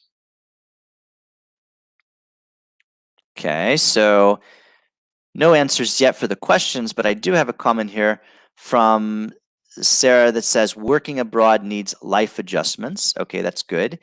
And Vletsania says maybe you do not have the time to visit. Yeah, maybe you do not have the time to visit. So yeah, that's pretty much it. I mean, usually if you go and work abroad, again, there's two different ways you could work abroad, right? You might just go for a week. You might go for a year. So again, in none of these situations is working abroad the same as traveling for pleasure. It doesn't matter how long you go. It's what Cajol says, so you make business, right? You do business, we say. You do business, yeah. The purpose of traveling abroad is to help with business or to do business, right? So that's it. You know, it's not for traveling for pleasure. It's a different thing. And can anyone tell me about cultural differences that someone visiting your country should be aware of? Cultural differences that maybe are in your organization, in your company. What are some things maybe we need to know? All right. Yeah, okay. So Marina says how to be polite. Yeah, okay, that's a good thing. Knowing what is polite and what is, what is impolite, right? Isa says when you travel for pleasure, it's when you go there, but when you are working abroad, you are compelled to live there, so it's really different. Yeah, exactly. You actually have to work with the culture. You can't just go in and be like, well, it doesn't matter. I'm going to leave here next week. No, you have to really work. But I even think that even if you visit another country for a week, even if you travel for pleasure, you should visit the country as if you live there, right? You should respect the laws and the rules, and you should be someone that is, again, aware of the cultural differences. Because again, it doesn't matter if you're there for a few days, a week, or a year. You have to be there like you live there, and that's not something easy for a lot of people to do, right? It's very complicated. So Angel says, working in a place you can live like the local people and interact day by day with them. Yeah, yeah. And Alessandra says there are cultural differences also between the north and south of Italy, right? Northern or southern Italy. So it depends. Yeah, that's definitely true. So even within your country, there will be cultural differences. So imagine going to an entirely new country, right? Yeah. Alexander says if you visit post-Soviet countries, you should be prepared for a lower level of politeness. Well, yeah, that's that can be true. Depends though on, again, if you know how to be polite too, or if you know how to work with the culture, right? Yeah, and it's a difficult question. Sarah says it's a difficult question because things that seem obvious for us isn't at all for what we say is foreigners. Foreigners is the word, not strangers, but foreigners. Strangers is more of a, again, of a sort of a literal English translation. Yeah, so again, these are all things to think about. Again, yeah, and it's complicated. I agree. Martina, it's very complicated, but it's something that we can all try to do, right? It's if we can try to do it. So again, let's do a little bit of a grammar check. When we work with other cultures, we are likely to find differences in our traditions and in our attitudes, right? So again, this is just something that we need to think about. So we use adjectives about our impressions of others. We can also use prefixes, right? So prefixes, negative prefixes, are what we add in front of various kinds of adjectives, or we can use an antonym if we have a negative experience. But we can also use dis, im, in, un, and others if we have a negative experience. So for example, people can be direct, they can be formal, friendly, helpful, kind, sociable, polite, respectful, or they can be what? They can be, what's the opposite of direct using a negative prefix? Let's think of a few negative prefixes, right? All right, so I have a comment here from Barbara, which says, when you travel for pleasure, you don't know deeply the culture of the country. Only by working abroad can you experience culture shock, but also enjoy a different culture. Yeah. And Juan says we should consider that we are noisy people when we are working abroad. Okay. So yeah, there could be something. So yeah, so the right one. Yeah. So we're saying indirect, right? What about formal, friendly? What are some of the ones we use there? Formal. We can say, what do we say for formal, right?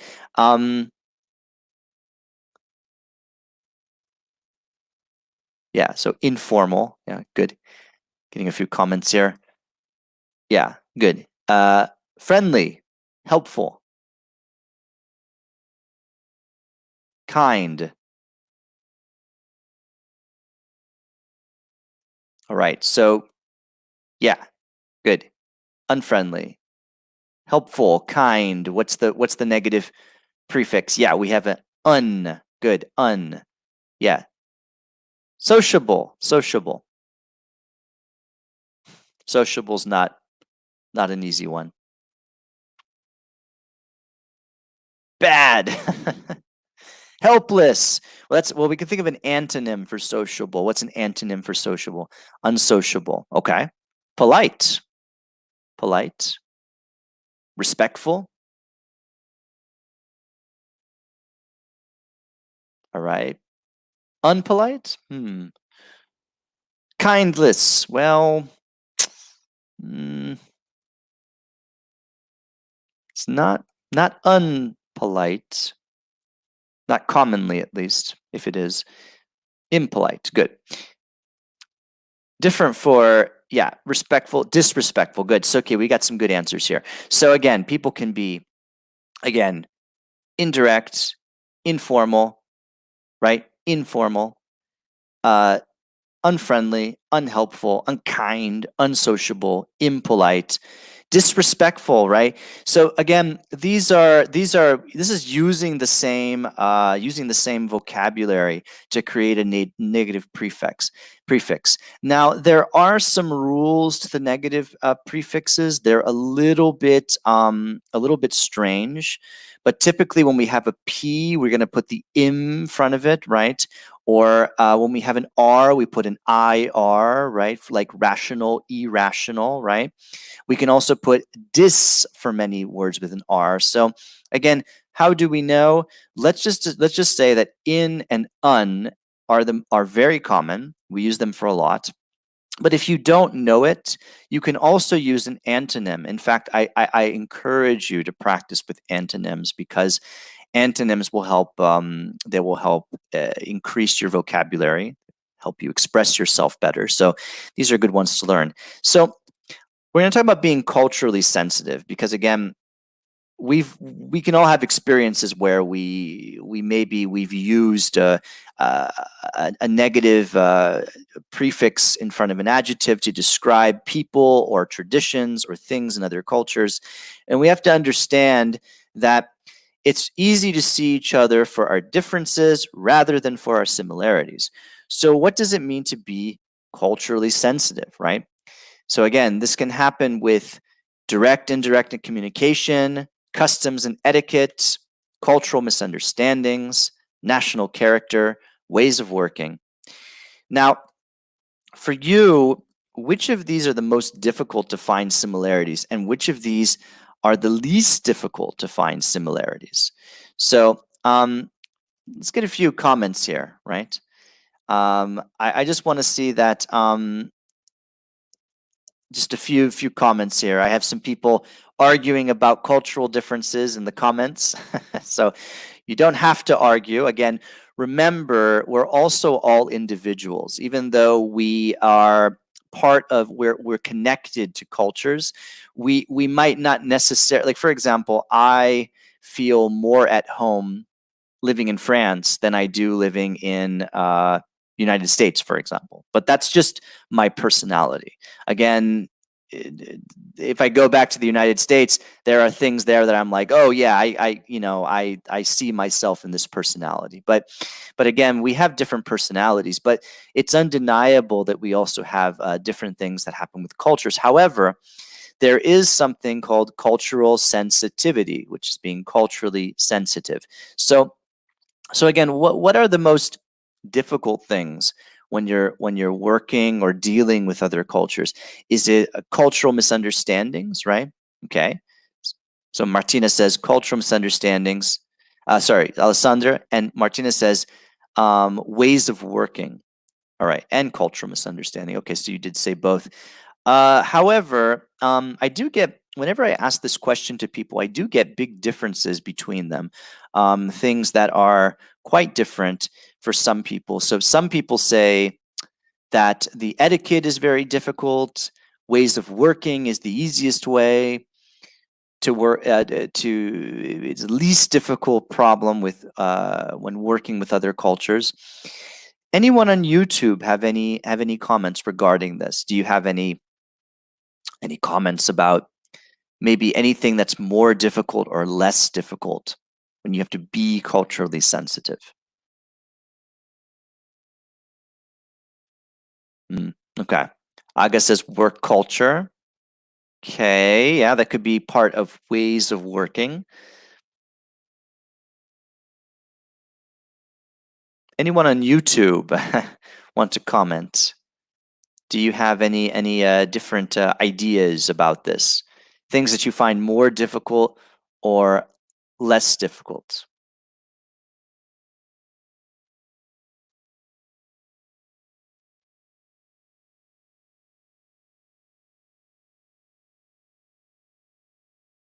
And again, I'm perfectly comfortable with moments of silence in my classes because I know that you have to think about a few ideas right now.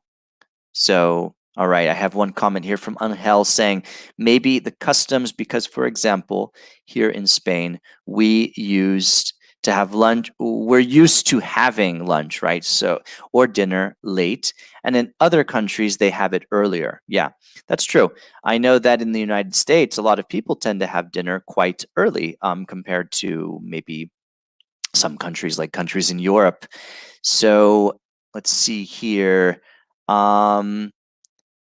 All right, I have a comment here from Sarah. The way of seeing economics versus health these days is huge and difficult to understand from one country to another. Yeah, I would say that one thing that's very interesting and also kind of, kind of sad about the COVID-19 crisis is that you do see how different countries have very different policies on how they work on their health and their how they develop their healthcare system or their economy, or how they maybe react to the crisis. So we see that and we're not sure. And again, it's hard to say whether it's necessarily cultural, but it also might be an issue with leadership, right? It might be, we talked about leadership yesterday in my live stream class. There might be leadership, there might be a way of working that varies differently from every country, depending on how again they're facing a crisis. So this can be one thing. Marina says the most difficult thing is cultural misunderstanding. Okay, so again, we're looking at this together, and I think that we agree cultural misunderstandings is a big thing. I would say ways of working can be difficult, but I think we can go past ways of working. I think that can be done. So again, if you have any comments about this, you can continue to comment on this topic. But let's go and do a little bit of a quiz about being culturally sensitive, right? Again, I'm going to just talk about my experiences of living and working in the United States. So I kind of want to just see like what you again what you think about this. So again, let's say you're going to work in the United States, right? You're going to work in the United States, and you're new in town, and these things may happen to you, right? So I'm going to show you a few different situations. Let's look at the first cultural situation. Your boss starts telling a joke at the end of a meeting. Do you join in and add on to the joke, or just laugh and or smile politely? So again, let's think about what you would do in this situation. So let's see here. I have a few comments that came in. Robert says, if I found kind of hard the national character when I visited the US for, well, we actually say when you visited, you can say when you visited the US for a, well, interchange. I know that sounds like intercambio, but it's actually a different word. We want to say maybe, well, you could say, for example, for like when you worked abroad or you studied abroad, that would be a better way to be clearer about what happened. So let's see some of the comments here with this cultural difference quiz, right? So again, Andrea says just laugh politely. Marina says just smile politely. Okay. And Alessandra says laugh or smile politely. Okay. Good. So I've got a good few answers here. Anyone on YouTube want to participate with this situation? How would you respond to this situation if you had your American boss? All right. So again, I would smile politely. Okay. So that's a good one. All right. Smile politely.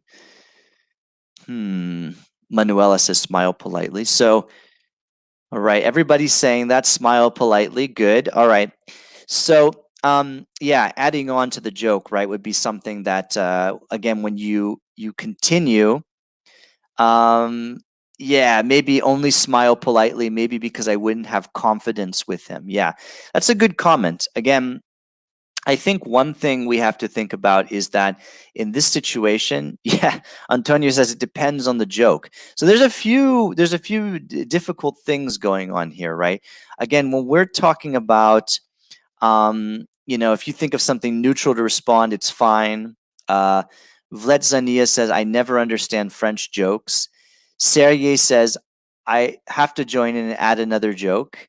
Mike says, maybe I would give my opinion about this joke. Okay, all right. So now we got a bunch of comments coming in about this. Okay, so here's the thing. In the United States, a lot of people, they tell jokes. They like to add jokes to meetings. They like to add jokes to situations. It's just part of a way of making the situation a little bit more calm and a little bit more relaxed. However, I would say that one thing you probably shouldn't do is join in and add on to the joke, just because think about who is telling the joke. Your boss is telling the joke. Now imagine the joke he told, maybe you didn't think it was funny. Maybe you didn't think it was a good joke. Then you add on a joke as well.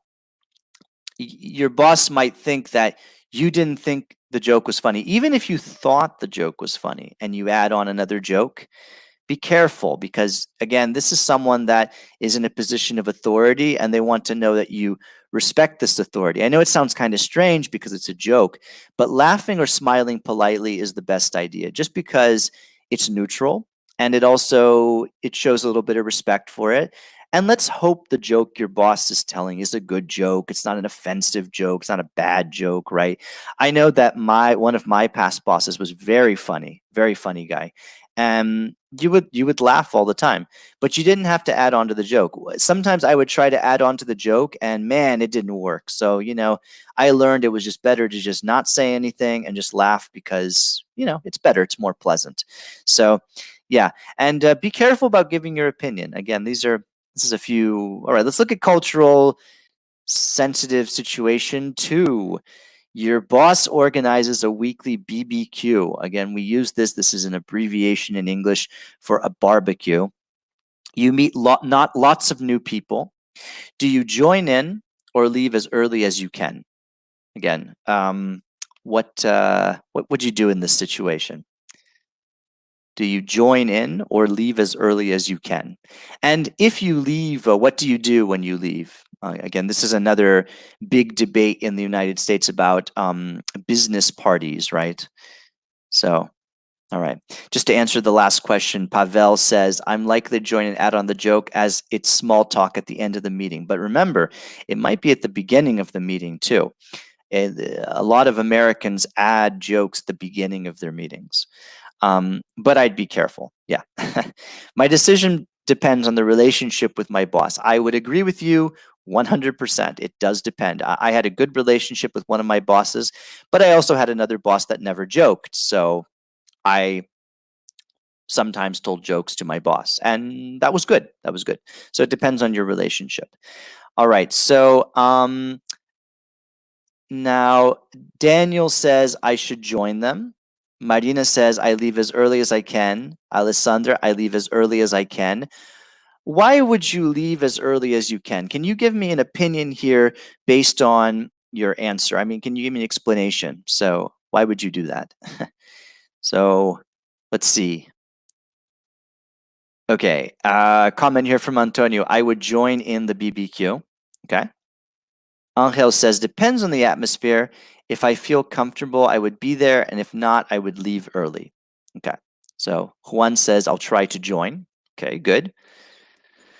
All right, good. So Vletsania said, what's weekend BBQ? Yeah, what does that mean? Well, a BBQ, as I said, is actually, it can be either, what it is, it's an abbreviation. It looks like an acronym, but it's really an abbreviation of barbecue, right? A barbecue is where is a popular thing with Americans, but popular, I think, in, well, every country does barbecue. And we call it BBQ. And it's when you go to an outdoor party, typically, well, or there can be also spaces indoors, but it's typically outdoors when the weather is nice and people are grilling, things. They might be grilling vegetables, meat, drinking, right? Socializing. And yeah, it's very popular, right? And it's not a date. Again, it's just something that typically is done for the office workers, the coworkers, right? Yeah. So Martina says, I'm going to join the BBQ because it's important. Mike says, of course I would join in. It's a great occasion to meet your colleagues outside of the office, we say. Saha says, I think it's the best way to know my new colleagues, so I'll join and stay. Yeah, good. So Vledzania is saying it is weird with your manager. Yes, and in some cultures, this might be strange, right? Again, it's not a date. There's other people too. There's lots of colleagues. There might be, associates or, people that are, stakeholders. Stakeholders are people that do business with your company. Honestly, it's difficult to say. I would say that showing up is a good thing, right? But I would say one thing to think about is you don't have to stay the entire party. And one thing that's interesting in the United States, you don't have to say goodbye to anyone. You can say goodbye maybe to the boss and go. You don't have to say but you don't even need to say goodbye to your boss because you don't have to thank anyone. You can come to work next time, and when you see your boss, you're like, "Hey, great party!" It's like I had to leave early, but it's okay. It's not a big deal, One thing to do though is if you're shy or if I'm kind of a shy person when I meet new people. For some reason, I'm not shy when I teach, but when I meet new people to socialize, I'm a little shy. What I do is I go to the group and I stay with the group, and I don't really, again, laugh and smile politely. That's something that I do that works, and that's something that is accepted in America. Now, if you're someone that wants to participate, ask questions, show interest in what other people are talking about, and if you don't know much about it, say, "Oh, I don't know much about this, but it's really interesting." No one's going to think much about it, but don't try to become a party animal, right? This is a business barbecue, right? So think about this kind of situation, right? And it's okay if you're shy, but really, this is a good idea. This is a great opportunity. Again, like some commenters are saying, meeting people outside of work and getting to know people outside of work. This is a big thing. So let's look at the last situation. This is one that's interesting. So your coworkers invite you out for some drinks at a bar after your first week together. Do you accept? Now, this is something that does happen a lot in the United States. Certainly does not happen in a lot of countries. So, all right. So Daniel says right away, yes. Aga says sure. Alessandra says yes, I accept. Hello says not sure. Now remember, this is your first week together, right? Your first week together. So, is it too soon?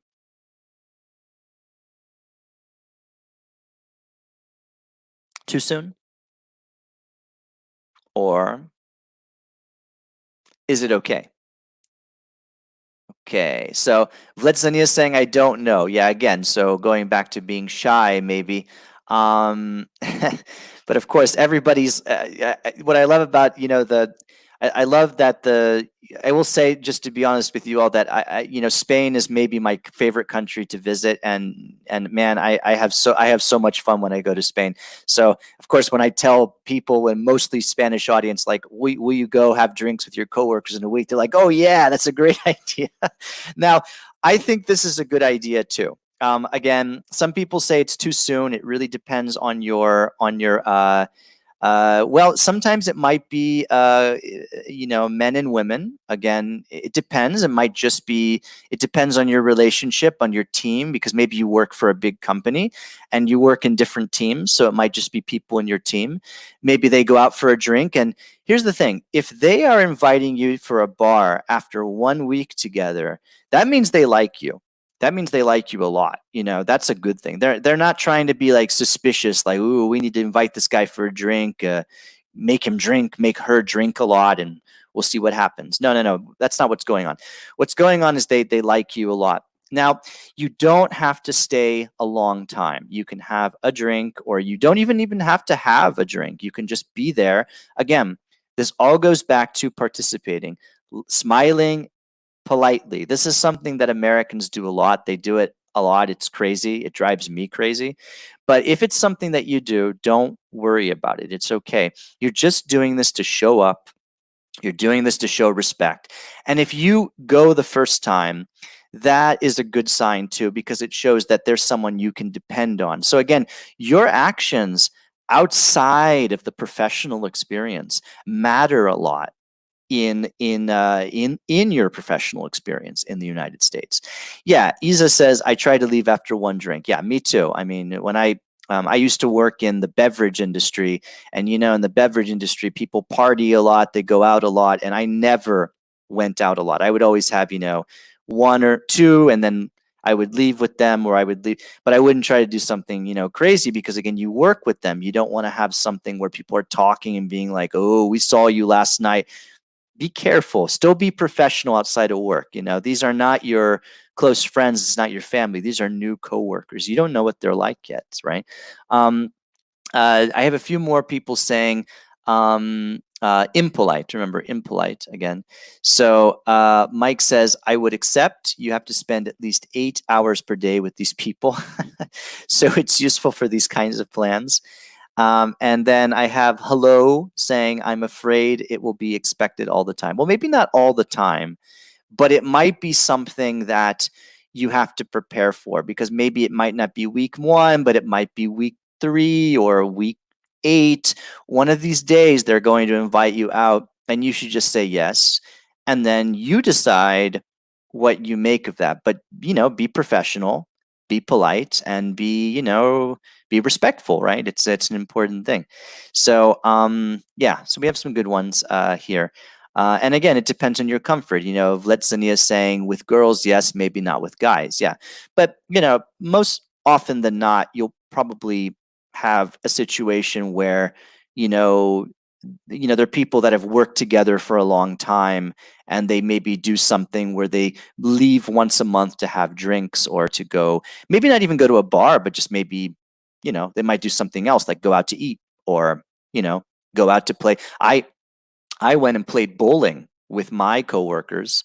1 month, I had a former job before the crisis, and I played bowling with my coworkers after 1 month together. So, it's got to think about it. You got to think about what is appropriate, right? So again, let's just conclude this here. The pros and cons, right? So whether or not you scored well on the cultural sensitivity test, living abroad can be a challenge for anyone. Living abroad comes with amazing pros. Which kinds? There are also cons to living abroad. And one of the top reasons is homesickness, right? So what is that homesickness? Can anyone define that for me? When you feel homesick. Again, it's like feeling sick, but feeling homesick. I would say with the COVID-19 crisis, I feel homesick because I would like to be home just to be there with people. But any pros and cons that we didn't talk about yet in our presentation? Anything that you want to add to the conversation?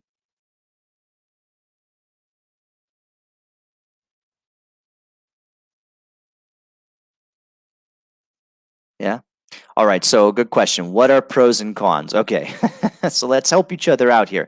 So pros and cons, right? For example, a pro to living abroad would be learning a new language, for example, making new friends. A con would be feeling homesick, where you feel that you miss. Well, no, it's not. It's not. Again, let's help some of the commenters here. Like, what's going on here? What does it mean to be homesick? What is homesickness? Not doesn't mean that you're sick. You maybe you feel unwell, but not because you're sick, right? All right. So Robert says homesick is when you miss your home and your family and your friends. Yeah, that's what homesick is. Yeah, it's in Spanish you might call it nostalgia, right? Nostalgia. We might call it saudade in Portuguese. And in every language, there's a different way of saying this, but in English, the main way is saying feeling homesick or homesickness, right? Now, you don't need to go to a hospital. You're not sick but you're sad, right? You're sad because you miss your home, so you're homesick, right? So again, pros and cons, right? Is pros in this situation, right? Again, something that's positive, right? So I have some people saying pros to improve what? I have a comment here from Idioma. Okay. Martina says pros are meeting new people, improving your personal and language skills. Your cons are you say away from your family. Alessandra says pros are improving your foreign language. Marina says living abroad, pros are to help develop mental flexibility. Yeah, you can also say maybe like develop like a new mindset, we always like to say. That can be a good thing. And Angel on YouTube says the biggest cons is that you have your childhood friends, yeah, for example, yeah, or you're just your friends, right? In general, could be your adult friends or friends from your childhood. So far from you, yeah, you're far away, yeah. Now, yeah, mindset, yeah, good. Now, let's see. Okay, so I have the comment from Idiana. The pros: improvement of a foreign language in a short amount of time. Yeah. Okay, good. I also have, let's see, a few comments here. Alexander says living abroad extends your outlook. Yeah, we could say increases your perspective, right? Angel says a big pro is you're going to expand your comfort zone. You could also say also that you could say like increase your level of comfort, I would say, right? Because again, you stay in your comfort zone. I think that when you travel abroad, you have to go out of your comfort zone. So yeah, I get it. You're expanding, but what you're comfortable with. But the idea is right, is to sort of find a way to sort of feel comfortable working in this culture or living in this new culture. Yeah, Martina's right. Pros can be constantly being outside of the comfort zone. Yeah, sometimes when you're outside of the comfort zone and you're outside of the box, as we say in English, right? Outside of the box, right? You have something, you have a new experience, and that can teach you a lot of things. So these are some really good answers. Again, correct answers too. And there's no really wrong answers in this situation. This is really more of a feeling rather than, I don't know, having a logical conclusion. I mean, again, we have different reactions to living and working abroad and working with other cultures. So again, in a more connected world, learning how to work with others will make doing business across different cultures easier and more effective. Okay. And also, it will create a world where we celebrate our differences and hopefully adopt the best of cultures, right? So we can't completely avoid problems, but when we improve communication and our sensitivity to other cultures, we can reduce problems to its fullest. So tomorrow in my next class, which is going to be at 9 a.m. Spanish time, I'm going to be talking about teamwork and solving problems together. So again, this is sort of connected to leadership yesterday, working with other cultures today, and tomorrow talking about teamwork and solving problems. So again, these are just things to think about. When you're working with people with other cultures, or when you have to go and work another culture or take a business trip, or invite, or even if you have tourists visiting your city, and you're not even working in tourism, but they're just people visiting your culture. Think a lot about these things that, that maybe a lot of things it's really not a problem of culture. A lot of things might be a problem of language. It might be a problem of etiquette. It might be a problem of competence, for example. In my experience, teaching people that manage teams abroad, they would tell me that one big problem with managing teams abroad was never the culture. It was not even the language. It was the amount of training they got. So that's not even a problem with culture. That's a problem with competence, right? So what can we do to improve that? Well, we can improve our methods of communication. We can improve our methods of understanding that. And if we improve our methods again, we improve those methods, we can find a way to work with these cultures in a manner that's a lot more, I think, transparent. I don't think really, I think looking at cultural differences is too easy. I think that's always really easy to do. We do that because, again, it's an easy thing to do. There's no other explanation. There's also negative reasons why. But let's look at this in a different way. Again, if we have a situation where we have undertrained staff, we have underdeveloped communication, let's find ways to do that with our skills. Let's use our skills, our communication skills, our leadership skills, team building skills, problem solving skills to create these connections. So again, that's where I'll leave you with today. Again, we have just a few minutes left, but I'm going to conclude it with that. My name is Adriel. I am a professional instructor on italki.com. And you can see my link that will appear below. And there are many great professional teachers on the website other than myself. There are also informal tutors. There are also language exchange partners. And there are also situations such as where you can find language learning resources and videos to help you achieve your goals and improve your target language. So I want to thank you again for being with me today. You've been a wonderful, wonderful audience, wonderful viewers, and I really appreciate your answers and communicating with each other, because in the end, these live stream lessons are your live stream lessons, right? My idea is just to help you with, guide you with your language, but you already have the answers there. The idea is to use English to continue to express yourself. Again, this is how we can express ourselves across cultures. And again, thanks a lot for your answers. And I wish you the best during the COVID-19 crisis. And again, plenty of good health, plenty of good wishes. And I will see you tomorrow at 9 a.m. for another class. For the time being, the next class is going to be with Ben Feng on Chinese beginning today. So for now, I bid you goodbye. See you tomorrow. And thank you so much once again. Have a great rest of your day.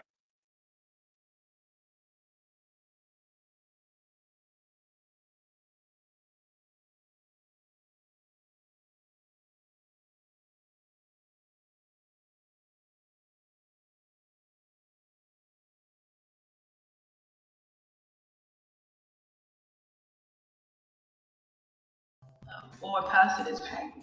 Just mean like extraordinarily awesome. Basically, if you're talking about a person, you might even say painting.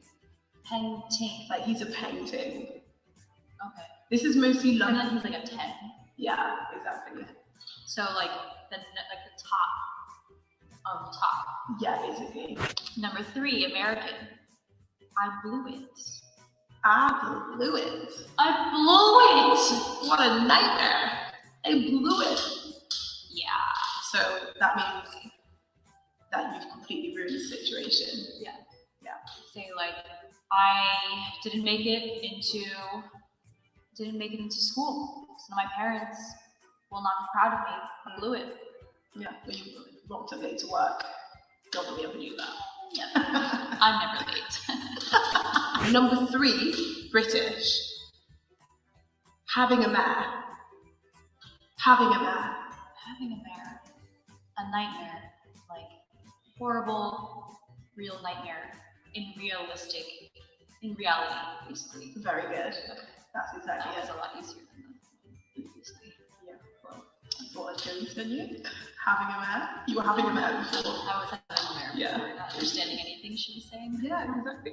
So there you have it. There's our British and American slang. Tell us what you thought of it. Did you understand it? And we'll see you next time.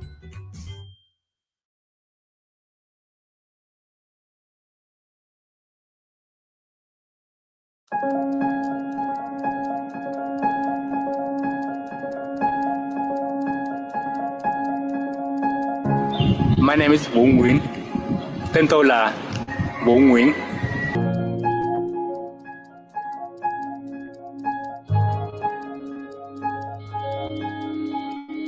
It's really amazing thing for me. From italki, I can meet people around the world, and they can give me more energy to live and more inspiration to live the world also. Very magical, yeah. When I can go on lesson and I feel that I'm doing a very good job, and then working at home is a very wonderful thing. I think that I can do something, and I'm doing something here. I think that I can say idea and talk with people. That is the first motivation for me to come here. The second thing that I can have some money for my life to make my life become better and more comfortable.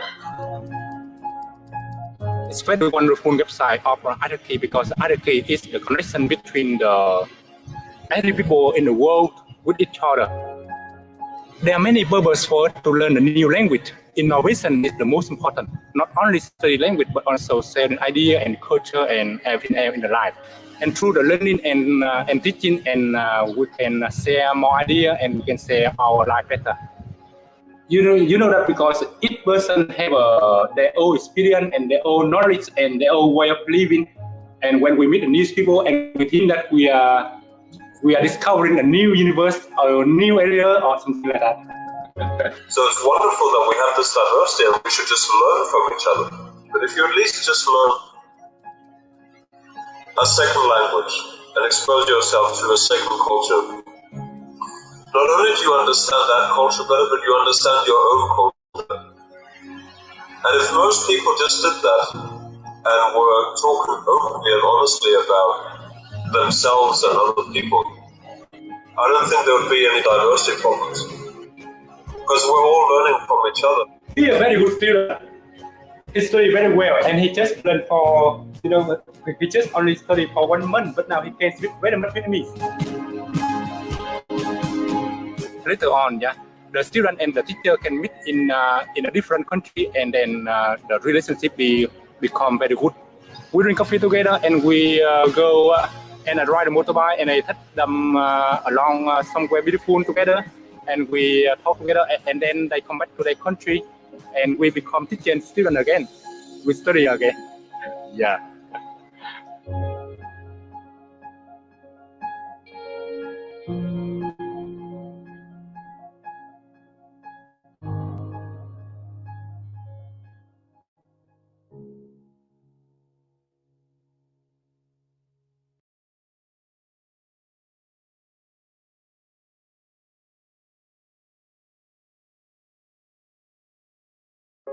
The number of refugees worldwide has reached historic levels as tens of millions of people seek asylum from conflicts in their home countries. Even for those able to reach countries willing to take them in, rebuilding their lives and careers in unfamiliar societies often proves challenging. For one group of refugees living in Istanbul, teaching online Arabic lessons to students across the world has offered a way to overcome these obstacles and establish new hope. As well as earning income, they have been able to share their experiences with people from different cultures and backgrounds, cultivating meaningful relationships with students. My name is Rahaf and I'm from Latakia, Syria. Previously, I had a normal but busy life. My name is Abdullah and I'm a Syrian guy from Homs, the capital of funny jokes. Hello, my name is Amr. I'm an Arabic teacher on italki. I'm from Egypt. Hi, I'm Hussam. I'm from Syria, Al-Hasaka, and I'm a teacher on italki now. 3 years ago, I came to Turkey to some many challenges. Came in one, leaving a country or leaving your home. This is one. It's like fish out of the group. I mean, the challenge that my career is almost dead. This is the only challenge now.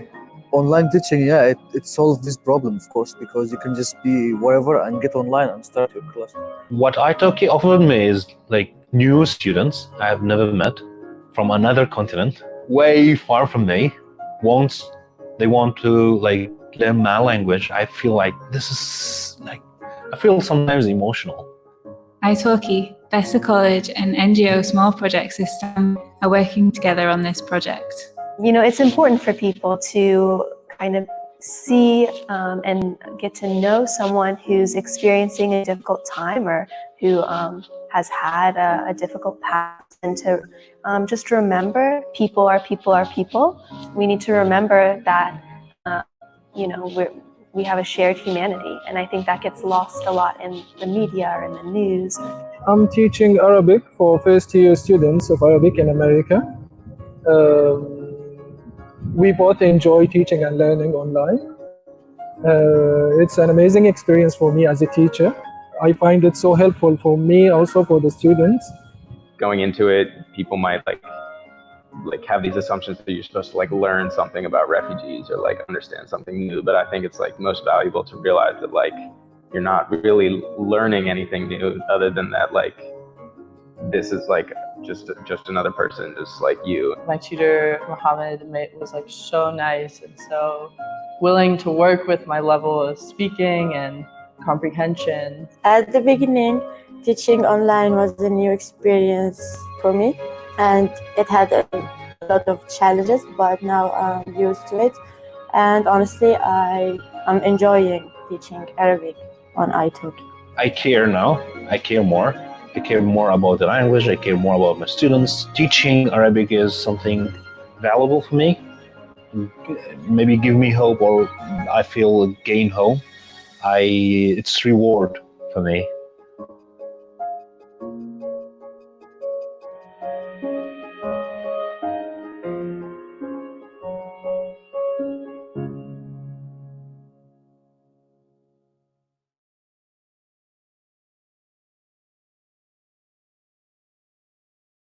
Hi, I'm a language learning app. Can we move on? This is a dog. I don't have a dog. Repeat after me. This person eats bread. I want to practice English for my job interview. Incorrect. You haven't reached this lesson yet. Now repeat after me. This person eats bread. Fine. This person eats bread. That's better. Moving on. ¿Cansado de aplicaciones de idiomas inflexibles? Usa italki para aprender como tú quieras aprender y estudiar cualquier idioma con nativos.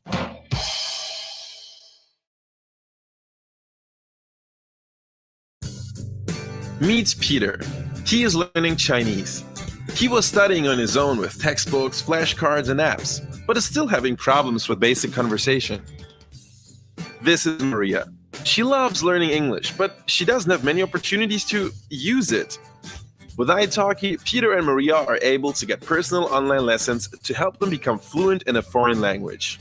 You can start learning a language on italki today. Just follow these 3 simple steps.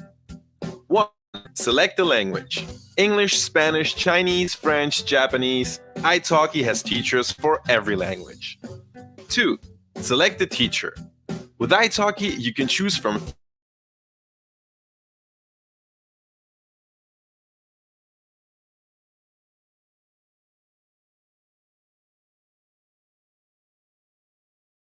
all over the world.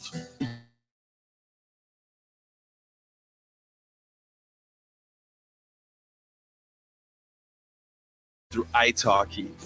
Find a teacher today and become fluent in a foreign language.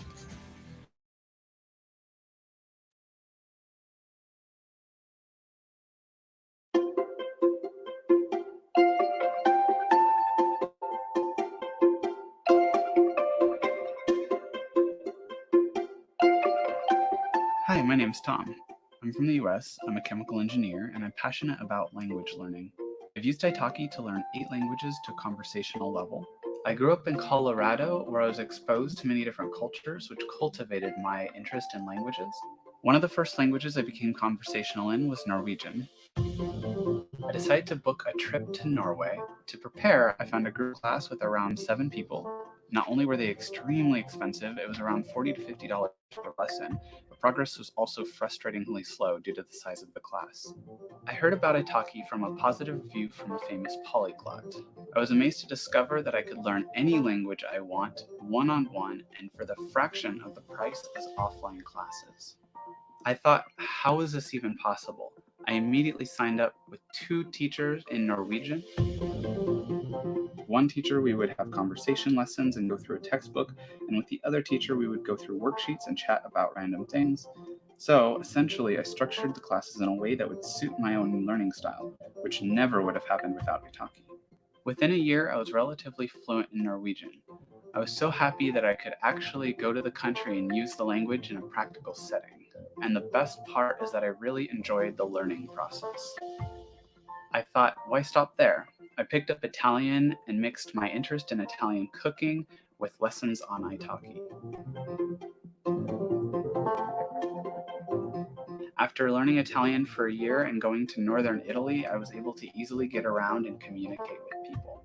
I then decided to set myself a personal goal of passing an advanced Italian exam, and my teacher on italki helped me to achieve this.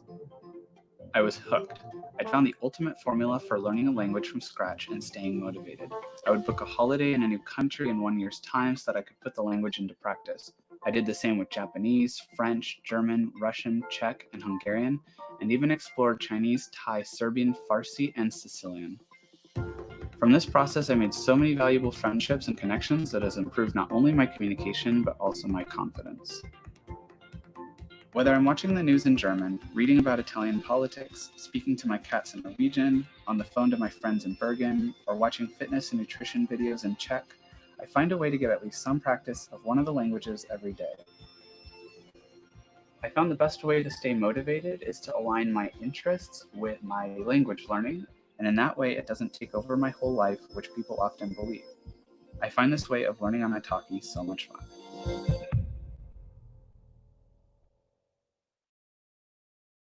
Lingby es una aplicación móvil que ayuda a practicar idiomas de manera instantánea conectando a usuarios disponibles en todo el mundo. Con Lingvi encontrarás personas nativas dispuestas a ayudarte a practicar el idioma que desees aprender.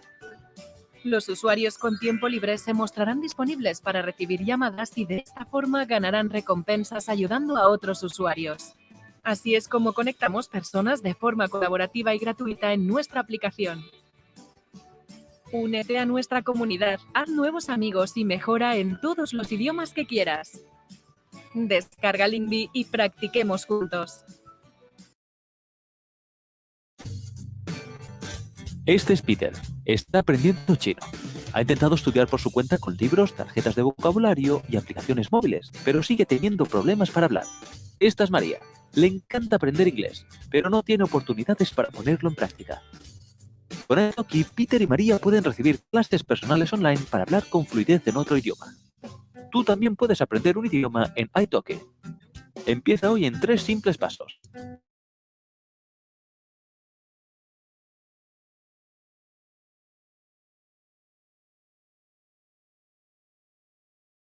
Inglés, alemán, chino, francés.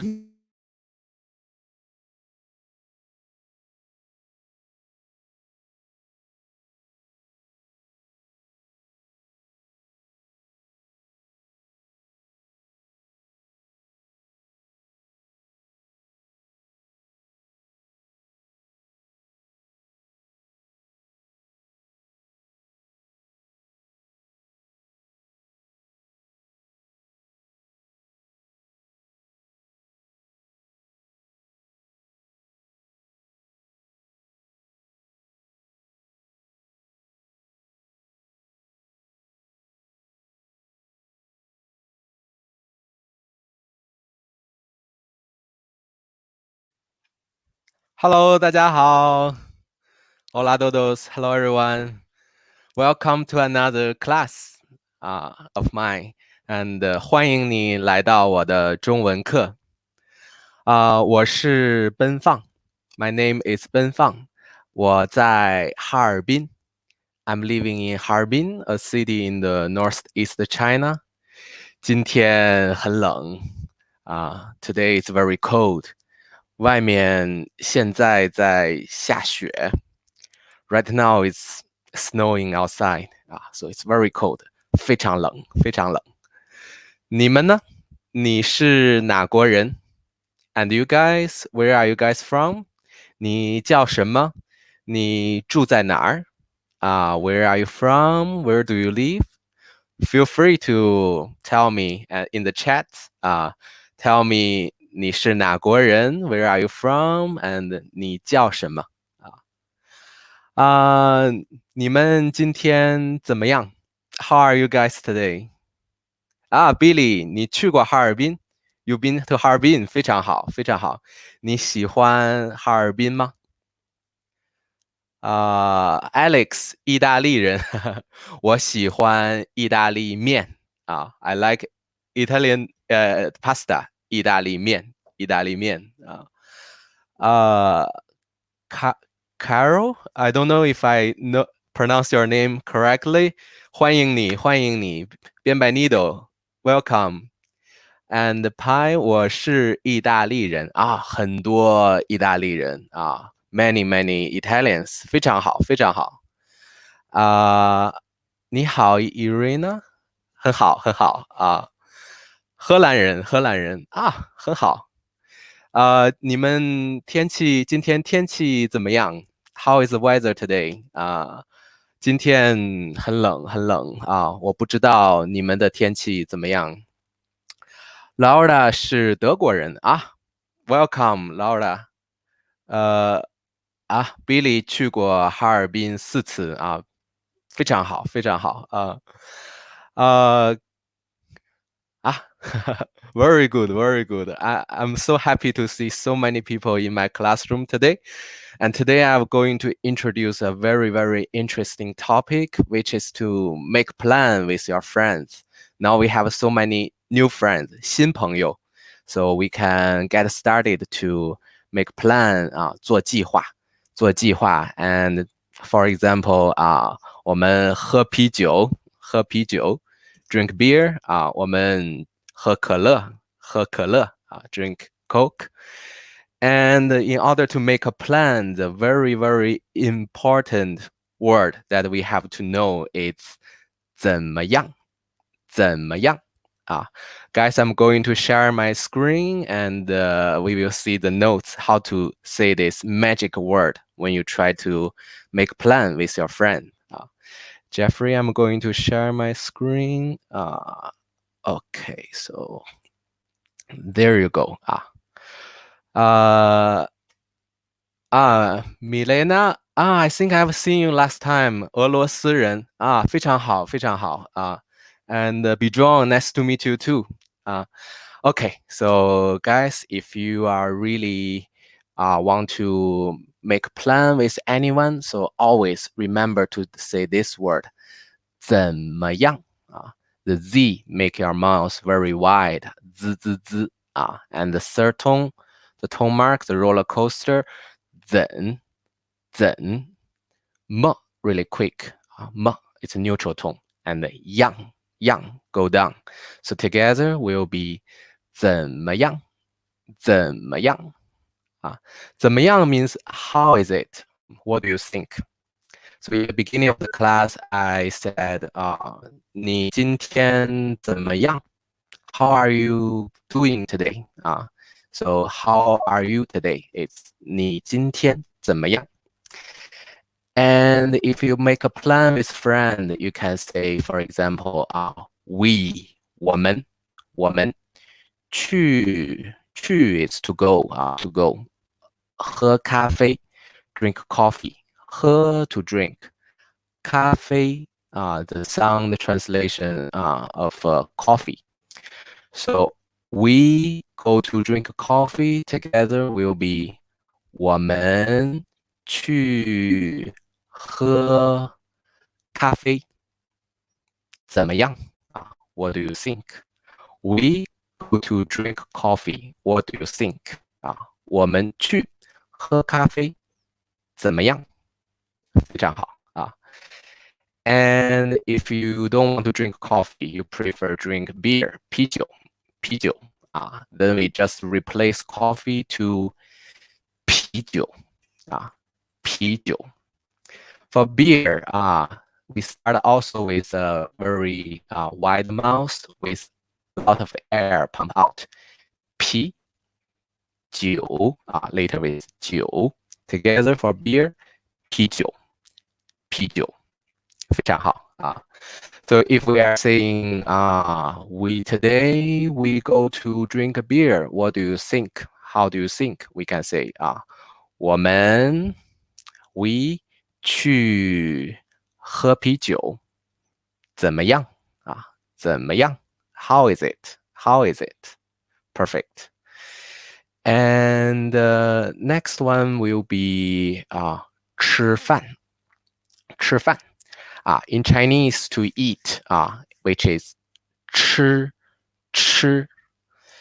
we see there's an E after CH, but this E is it's no sound. So instead of a chi, we have to say 吃 for to eat. And 饭 means the meal, meal. So to have a meal in Chinese, it's 吃饭 吃饭 So guys, how do we say let's go to have a meal, let's go to eat? What do you think? 非常好 should be 今天 today 今天我们去吃饭怎么样 So for the 怎么样 question, the answer, if you are happy with the plan, you can say 好 which is good in Chinese, 好 or you can put a particle in the end to soften the answer, which is 好的 When you are happy with the plan, 好的 or 非常好 super good plan, 非常好 If you cannot make it, you can say 不行 for not okay. I can't make it. 不行好非常好 So the key word for how is it? What do you think? One more time is 怎么样怎么样？非常好啊，怎么样？Marina said 我是西班牙人啊，非常好。Dueles de España, sí, bienvenidos 非常欢迎你，欢迎你啊。So if I make a plan with Marina, I will say Marina, 我们去喝咖啡，怎么样？Vamos a tomar café. ¿Qué piensas? 我们去喝咖啡，怎么样？And if you want to do another plan, for example, to see a movie, in Chinese, to watch, to look at, to see, it's 看So right now I'm seeing you guys 我看你 But if we are seeing a movie, movie in Chinese is 电影 Perfect. We start with the tone for 电 and then 影 together. 电影 for movie. So to watch a movie in Chinese is 看电影 If we have a word formed by 3 pinyin in Chinese, the pronunciation rule is that medium, light, stress. So we only make the 影 a little bit longer and the 看 the 电 a little bit quicker. So to watch movie in Chinese is 看电影 the medium, light, stress. 看电影 Perfect. So how do we say, let's go to see a movie? What do you think? We just follow this order, right? 我们去看电影怎么样？我们去看电影怎么样？好的，好的。不行，不行，我很忙。No, no, no, I'm busy. 不行，我很忙忙，非常好。好 guys, and if we have a time in the sentence, remember in Chinese, the time concept is very, very important. It's always in the beginning of the sentence, before or after the subject. So if you're saying like tonight, tonight will be today in the night. 今天晚上，今天晚上。Tonight we go to see a movie. What do you think? 今天晚上我们去看电影。The keyword 怎么样怎么样 Perfect. Thank you, Laura, for writing down the meaning of 去去 means to go. Many people pronounce the to go going to as a 去, which is wrong. It looks like u, but actually it's yu sound. Yu sound. So and the q will be 七 plus the yu together with the tone 4 will be 去 非常好We don't want any u sound in to go always it's 去 it's going to do something so if you're going to eat 去吃饭 going to drink coffee 去喝咖啡 going to drink beer 去喝啤酒 and going to see a movie 去看电影非常好非常好好perfect so next one is 见朋友见 maybe many of you have heard 再见 goodbye to see you again 再 means again and 见 to see to meet so again we meet it's 再见 it's goodbye so 见 it's to meet and friend will be 朋友you guys are all my 朋友 new 朋友 and to see you guys which is 见朋友 Thank you, Stefan, and welcome to my class. 谢谢. So to meet friend is 见朋友. The difference between 看 and 见 is that 看 is to watch, to look at something. So 看电影, to watch the movie, and the 见 is more to meet someone face to face.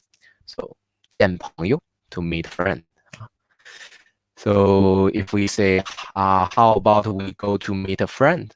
In Chinese will be 我们去见朋友怎么样？怎么样？非常好啊。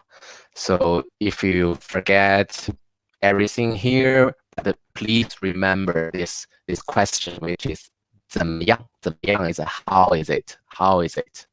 You can make a plan and then always in the end throw the question to your 朋友, to your friend. Let's do this. 怎么样? Let's do that. 怎么样? And also you can point at an object and say, how is the beer? 啤酒怎么样? 啤酒怎么样? How is this beer? And you can also say, how is the coffee? Right? 咖啡怎么样? It's Italian coffee. So 意大利咖啡怎么样?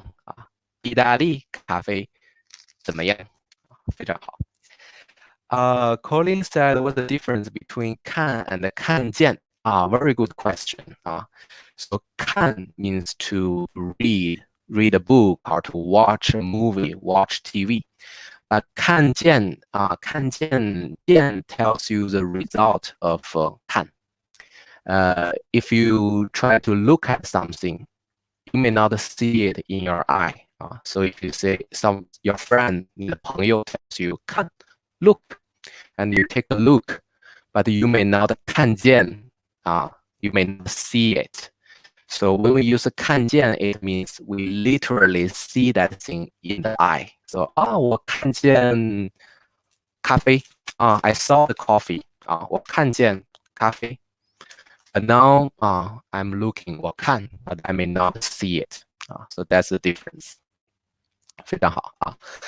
So guys, after we know 怎么样, so I would like to make a plan with you to have a meal in the Chinese restaurant. So if we go to a Chinese restaurant, 饭店, if we go to have a meal, 我们去吃饭. When we get to the restaurant, normally they will give us a menu, right? The menu.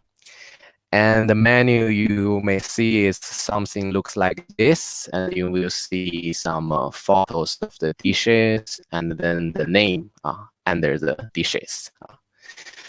And sometimes in the other countries, they have in some Chinese restaurants, maybe they have one menu for the local people and then another secret menu for the Chinese people. So I hope today I can introduce you something interesting for you to be able to order in the Chinese restaurant, to make a plan with your friend and to order something authentic from China, to show your friends, show your 朋友 that you know many typical Chinese food. So normally on the Chinese menu, you will see the food name that formed by 3 parts, which is the shape of the food and the ingredients. What's the main ingredient in that dish? And then the way of cooking. So from the name, we can more or less know that the taste of this food, this dish, and the ingredient of this dish, and then the shape of this dish. So first thing first, we are going to learn the shape of some food. And the shape in Chinese is 形状, 形状. So the first 形状, the shape I would like to introduce is 片, 片. 片 is a slice. As you can see here, different 片 slices in the dishes. So if it's meat slice in Chinese will be 肉片，肉片。肉, if you don't say the animal's name before 肉, that normally indicates the pork meat. So the pork slice will be 肉片，肉片。Anyone knows what animal is 鸡？鸡 if you know 鸡, please tap there. So 鸡片 will be the slice of this 鸡 meat. And 鸡 is chicken. Chicken. So chicken slice will be 鸡片，鸡片。From this photo, I can hardly tell it's a 肉片 or 鸡片. Thank you, Stefan. Very good. But the 鸡 is an animal, so 鸡片 will be the chicken slice. 鸡片. Potato in Chinese is 土豆，土豆，土豆。土 is soil, soil. 豆 means the bean, so the bean in the soil, that's potato. 土豆，土豆。And we cut 土豆 into slices, that will be 土豆片，土豆片。非常好土豆片。And bread is 面包，面包so the bread slice is 面包片面包片。And banana slice, many of you knows that banana is 香蕉，香蕉X a little bit wide of your mouth, and on is nasal sound. 香蕉，香蕉 is a banana, the fruit, and we cut 香蕉 into slice. It's 香蕉片香蕉片 Perfect. And then the action of to cut, cut is 切. If we cut into slices, will be 切片，切片，非常好好so that will be 片And then early we learned coffee is 咖啡 in Chinese. 咖啡. So on top of the coffee, the foam, foam is 沫，沫. The foam is very small, 非常小 right? So the coffee foam is 咖啡沫，咖啡沫。肉末 is that we cut the meat into very, very small pieces, as small as the foam. It's super small, and we normally put a lot of flavor in the 肉末 and mix with vegetables or any type of ingredients to give more flavor to the dish. So this 肉末 is a very typical Chinese way of cooking. You will see this little raw meat slices, which is 肉末 in Chinese. 肉末. So here we can see some dishes that cooking with the method of 肉末. For example, the first one, the tofu in Chinese is 豆腐. 豆腐. Yes, Pai, you are right. Momo is like a minced meat. Very good. Very small pieces of meat. You see in the dish of minced meat tofu in Chinese, it's a 肉末豆腐. 肉末豆腐. And eggplant is 茄子. 茄子. 非常好 So you will, when you eat eggplant, you will see 肉末, the minced meat also. They are all stir-fried and mixed together. So 肉末茄子肉末茄子非常好 And rice noodle, very typical in Chinese food. The very thin rice noodle. This texture is very chewy, very interesting, and we love the texture of the rice noodle, which is 粉丝. 粉丝.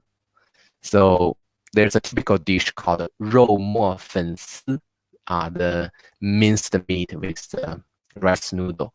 肉末粉丝. Those are the typical dishes of 中国饭店, the Chinese restaurant. So if you keep notes and you just throw this to the waiter waitress, they will know that what you want. So this style is 肉末 非常好. So now let's take a look at another size. So 丁 is bigger than 肉末. 丁 is much bigger. It's like cubes, small cubes, but bigger than 肉末. So there's a very super famous dish is a kung pao chicken. In English, kung pao chicken. In Chinese, because the English is using the sound translation. In Pinyin, it will be 宫保鸡丁. 宫保鸡丁. So 宫保 is the way of cooking. It's a type of way of cooking. And 鸡, remember earlier Stefan said it's a chicken, right? 鸡 chicken, and 丁 is the cubes. So the chicken cubes will be 鸡丁. 鸡丁. Laura said 周末 sounds like a 肉末. Exactly. 周末 weekend. So if you say weekend, we eat minced meat, will be 周末吃肉末, right? 非常好. So the chicken cubes is 鸡丁. 鸡丁. And carrot in Chinese is 胡萝卜. 胡萝卜. Here bo is a neutral tone, so we have no choice to put the stress on 罗. So carrot in Chinese 胡萝卜. 胡萝卜. And we cut the 胡萝卜 into cubes, then that will be 胡萝卜丁. 胡萝卜丁. 非常好. Billy, I love 宫保鸡丁 too. 宫保鸡丁非常好吃. Delicious, yummy. 好. And cucumber in Chinese is a 黄瓜. 黄瓜. Literally, it means yellow melon. But cucumber is green color. I guess they call it a yellow melon because the flower of a cucumber is yellow. But that's my guess. I have to verify it. But cucumber in Chinese is a yellow melon, which is 黄瓜. 黄瓜. And we cut cucumber into cubes. It's 黄瓜丁. 黄瓜丁. 非常好. And bigger than 丁, the shape will be 块. 块. So you can either say 块 or 块. Yes, Pi, you are right. Yellow is 黄. And green is 绿. For example, green tea is 绿茶, but 黄 is yellow. So the big chunk, the chunk is bigger than the cubes, right? So the big chunk in Chinese is either you can say 块 or 块. In northern China, we like to say this sound. It's not just Beijing accent.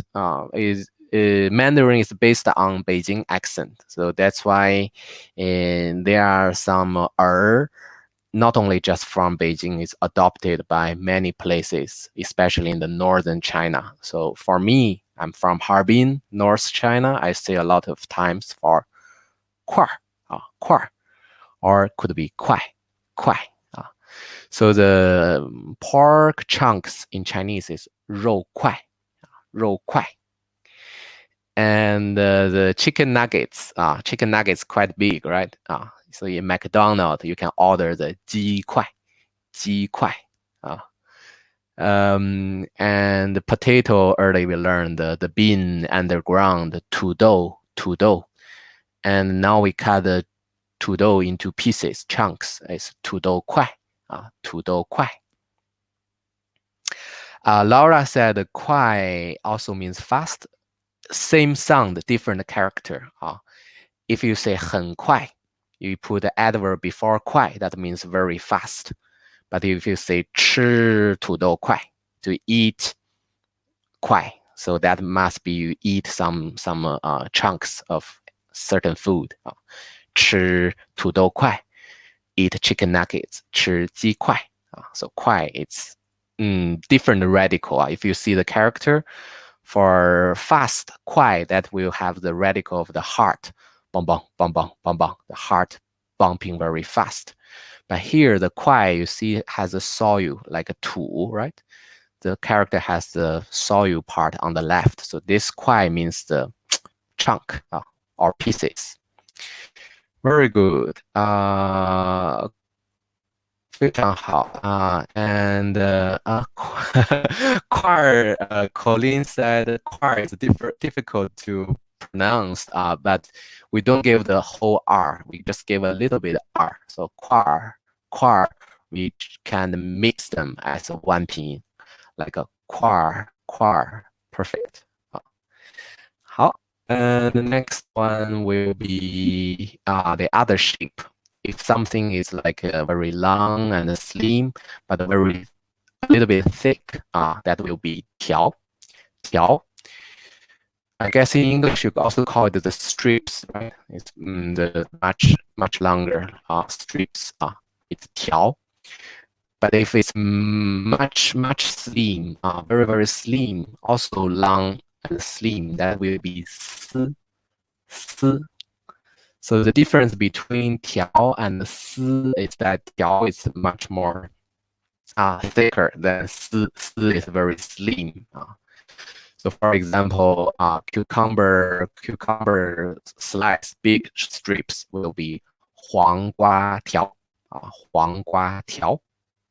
But if you cut it very slim, very thin, that will be 黄瓜丝. 黄瓜丝. Very good.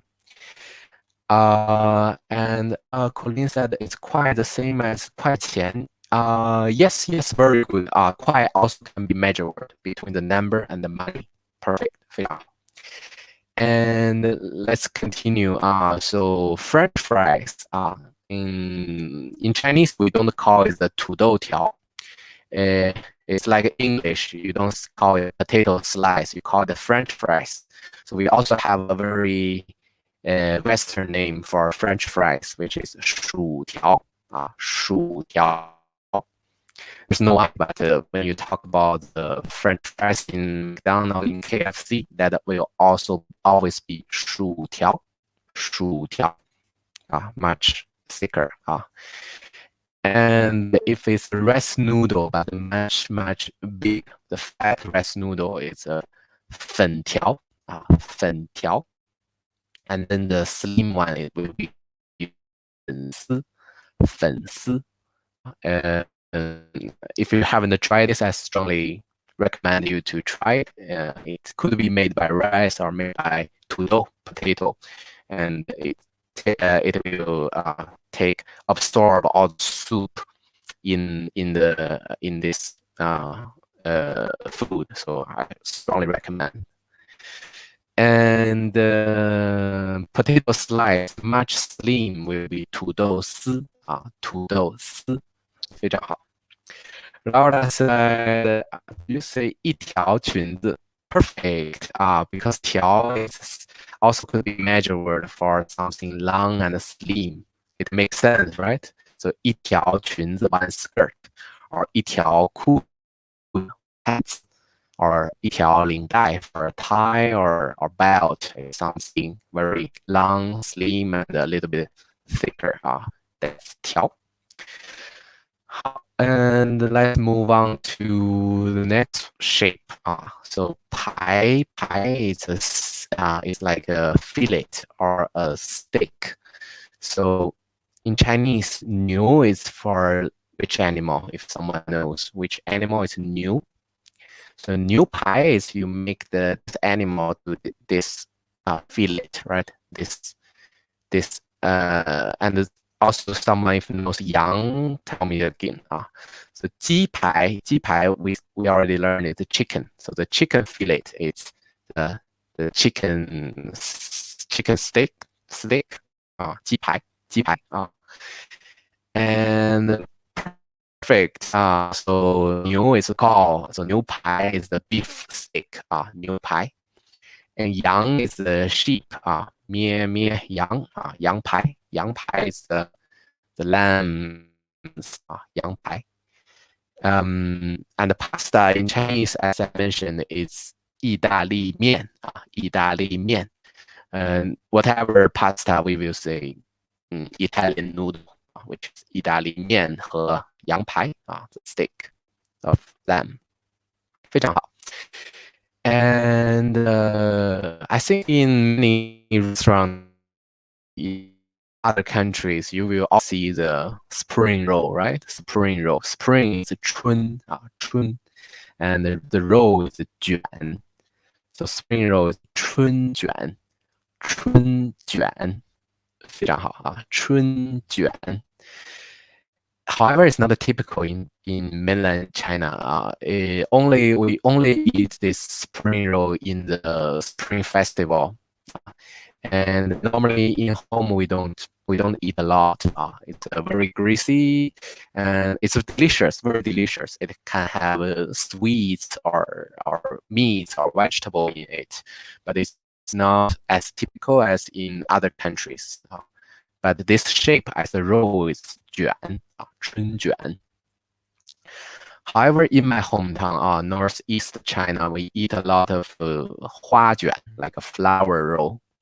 This one has no taste, a little bit salty, and we eat with the main dishes. This one is 花卷. This is not Chinese food, but I want to show you the sushi roll. We can also use the 卷 because the shape is the roll here, right? And the sushi is 寿司. The sushi roll is 寿司卷.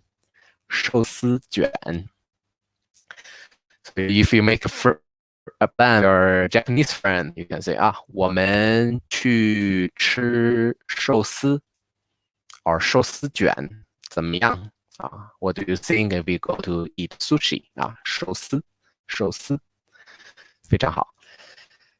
And if no question, let's move on to the next one. Those are my favorite. These are my favorite food in China. The bao. Bao is the wrap with the dough outside and the meat inside. The first one is called. So if you ever see this shape with the dough outside and some meat or sweet inside, you can call it the bao. Bao also can be the bag, the bag like for your book, for your backpack. That's also the bao, like to wrap up things. Bao. So this first two are dim sum. Those are some dim sums, very popular in southern China. In Hong Kong, you can see those dim sums a lot. And the first one we call it 奶黄包. 奶黄包. Earlier, I think it's someone asked me the color of huang, right? Huang is yellow. The cucumber 黄瓜 is yellow melon, right? But here huang is real yellow color here. 奶 milk. 奶黄包is it's kind of like a dessert. It's very sweet inside. Have the taste of the egg yellow and the milk. So 奶 is milk, 黄 is the egg yellow, and 包 the wrap. 奶黄包. 小笼包 is very, very popular in China. So you have 小笼 is like this little tool that you can put to contain the bao inside. And 小笼包 has meat inside and a lot of soup inside. This one is super, super 好吃, 非常好吃, delicious. And another one is the 叉烧包. 叉烧包. 叉烧 is the type of meat. They put a lot of flavor in it. You can preserve it for a long time, and it has the sweet flavor in it.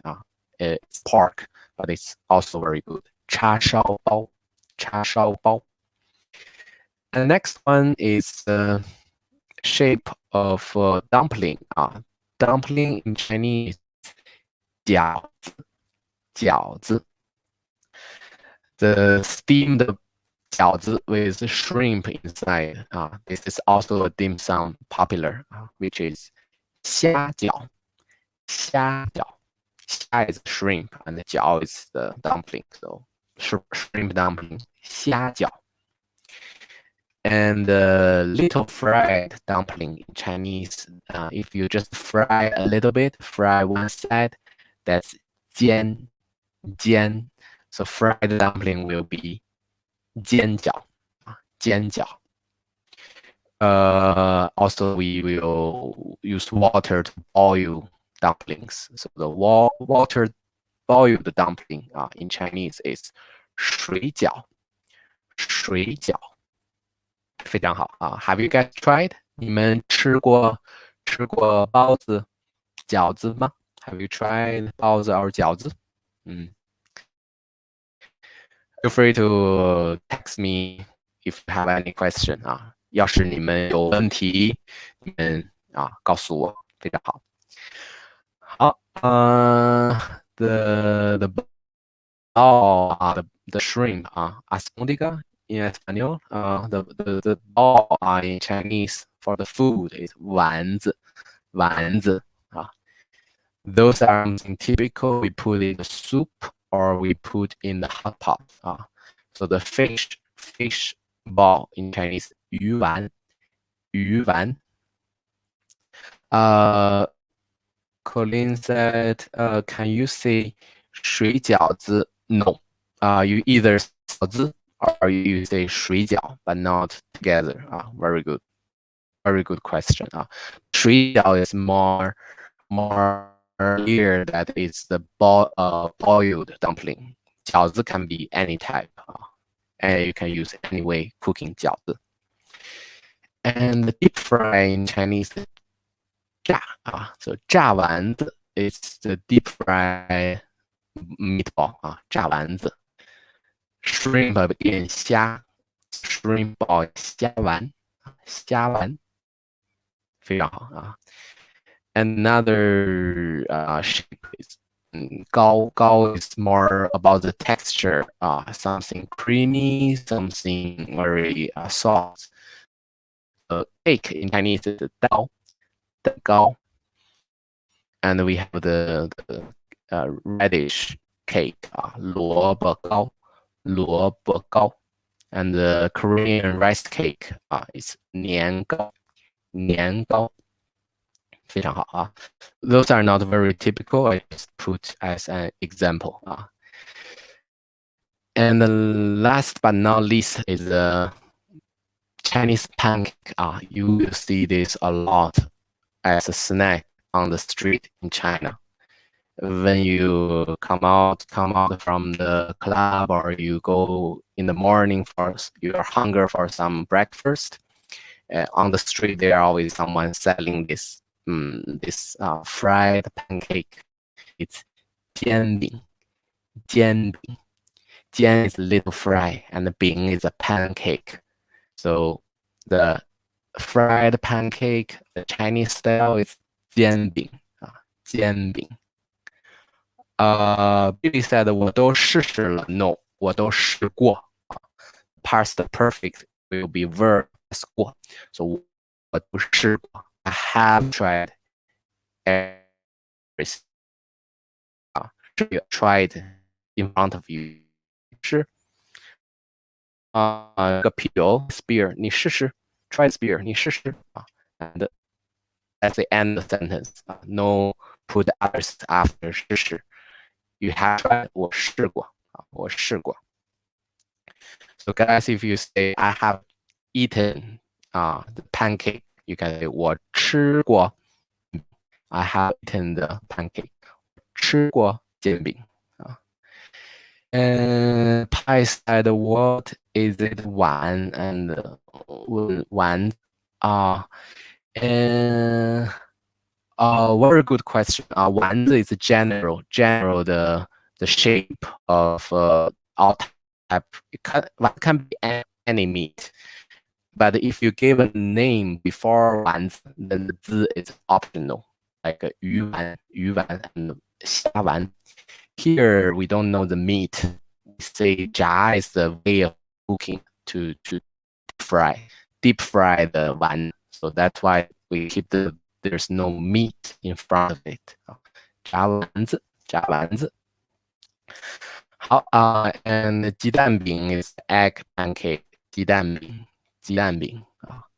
And 烧饼 is like outside crunchy, inside have some meat inside or vegetable. This is a 烧饼. How? So that's the typical shape of Chinese food we see. But now we are going to learn the way of cooking. 做法. When you know the 做法, you can point at any kind of ingredients and you say 我要这个做法. I want this way of cooking. 我要这个做法. For friend, for fish, we have cooking to eat. So for 鱼 fish, 你想吃什么做法? For the fish, you 想吃 would like to eat 什么 way of cooking. Many of our friends tells me that they really like sweet and sour, like sour dishes, and it's very popular in many restaurants all over the world. So sweet and sour, this way of cooking is 糖醋. Cu has a lot of air pump out. 醋 So 糖 means sugar and 醋 means vinegar. So 糖 sugar is very sweet and 醋 vinegar is sour. So sweet and sour Chinese, this 做法, this way of cooking is 糖醋. And then you put the ingredient after 糖醋. For example, 糖醋鱼 is a sweet and sour fish. It's a little bit scary, but the fish is tasty. You can just ignore the tail of the head. Just taste the fish part. It's good. 糖醋鱼. And the 排骨 is rib. So the sweet and sour ribs in Chinese is 糖醋排骨. 糖醋排骨. We have seen the pie is a stick, right? The stick, and the 骨 is the bones. So the stick that has bones inside, that's the ribs, costilla, ribs, 排骨. So sweet sour ribs, 糖醋排骨. But if you want something easy for chicken, 鸡肉, you can say 我要糖醋鸡肉. I want sweet and sour chicken meat.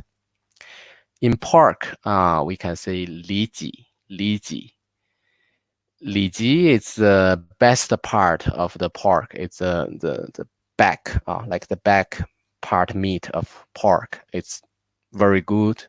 So you can also order this typical Chinese food called 糖醋里脊. It's very, very good, delicious. 糖醋里脊. 好. And sour in Chinese, the sour taste is 酸, and spicy is 辣. 酸辣 is a typical Sichuan style way of cooking.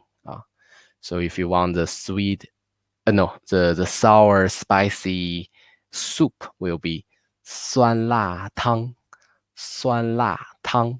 非常好. And then the sour spicy potato slice, right, that we have seen early, will be 酸辣土豆丝. 酸辣土豆丝. 非常好. So the way of cooking in the beginning, the main ingredients 土豆 and then the shape 丝. This is a typical name for the dishes on menu. So always the way of cooking, ingredients and the shape 啊，酸辣土豆丝。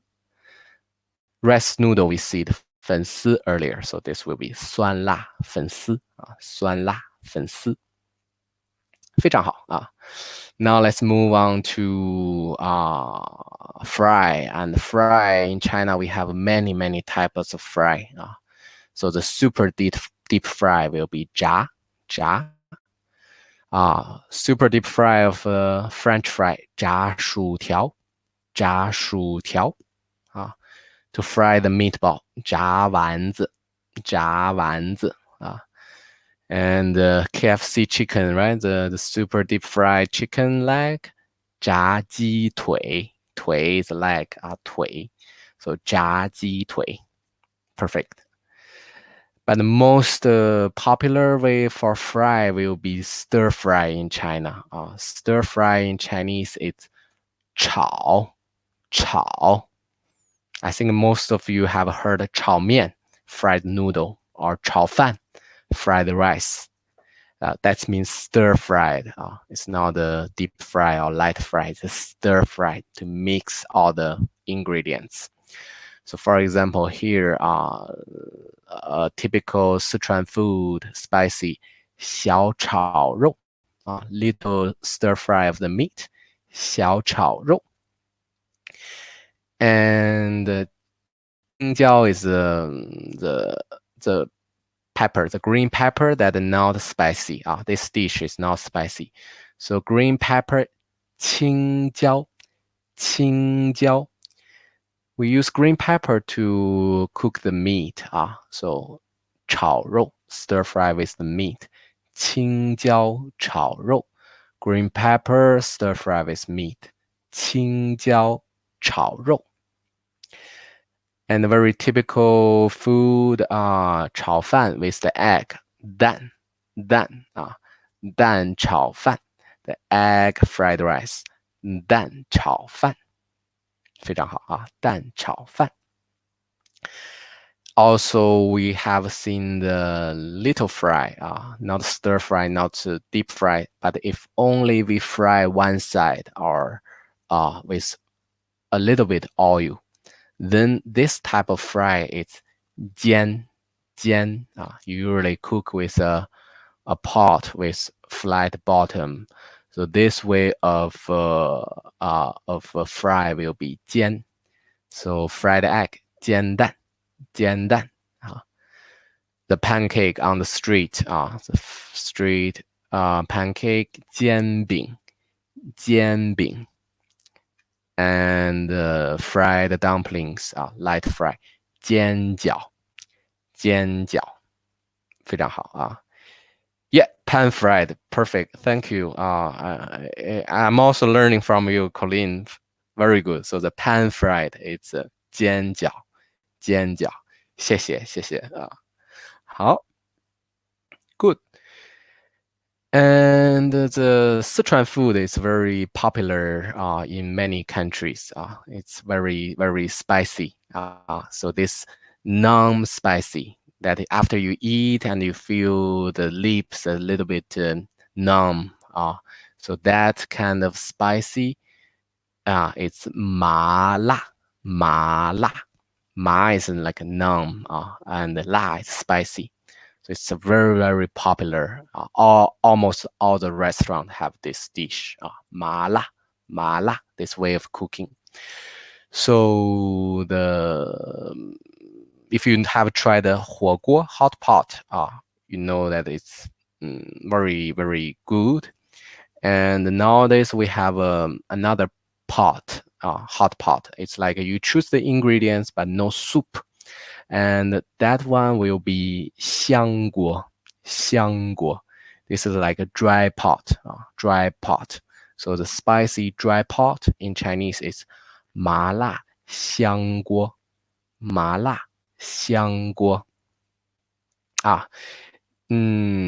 Billy said, what is omelette in Chinese? It's 蛋卷儿.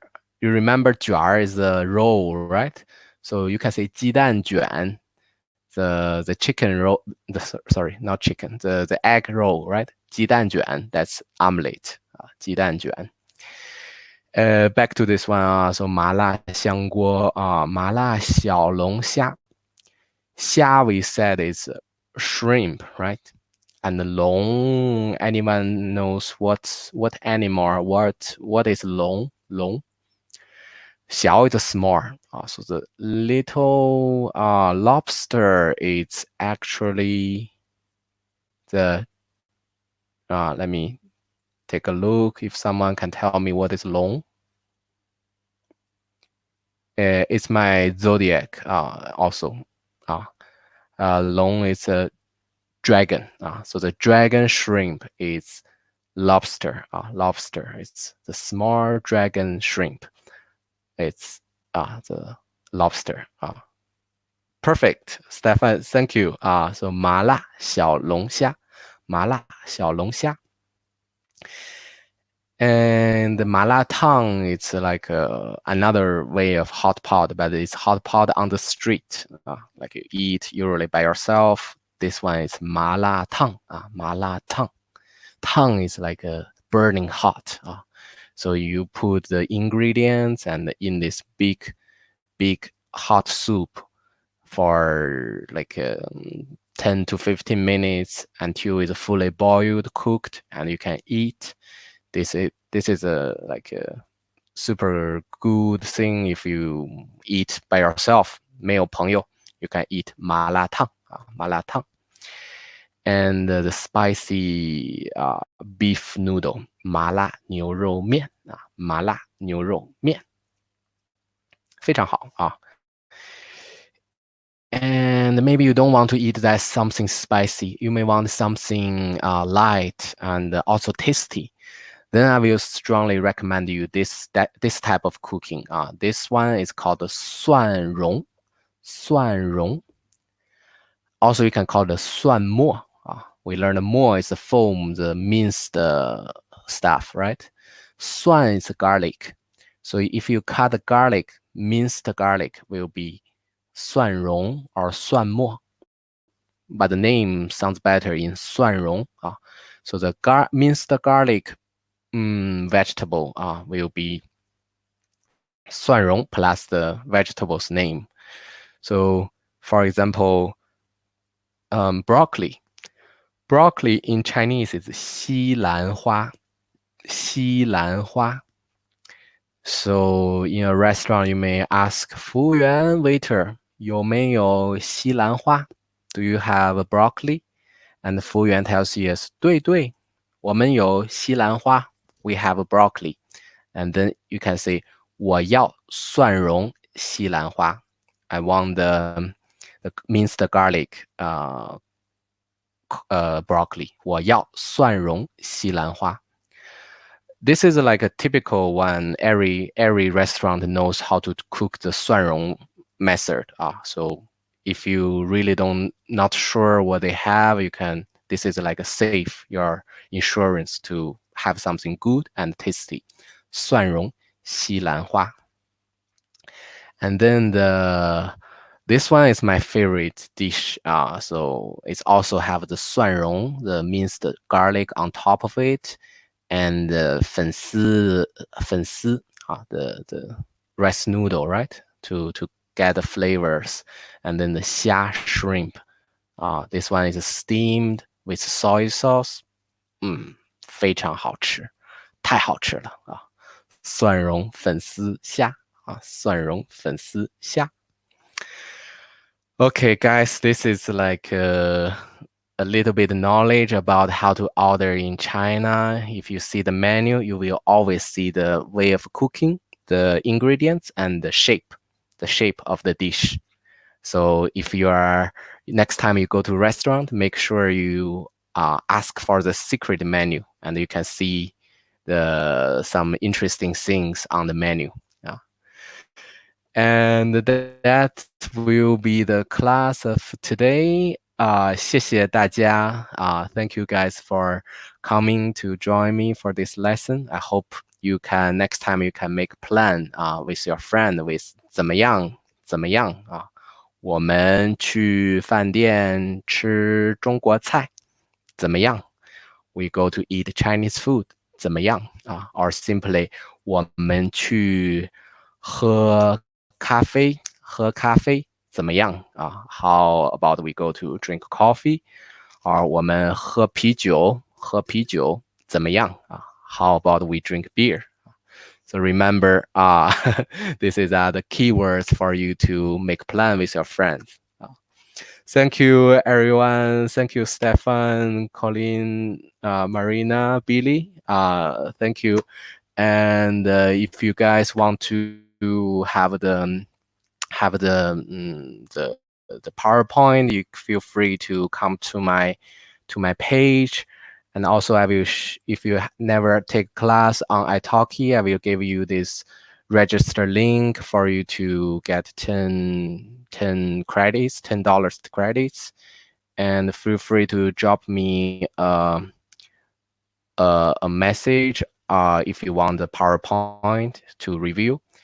And I have a class on my page is Teacher Ben Fang. Feel free to book class with me. And hopefully see you soon, guys. I have 2 more classes of this week, and we will learn something more interesting. 谢谢大家好 that's for today. 再见。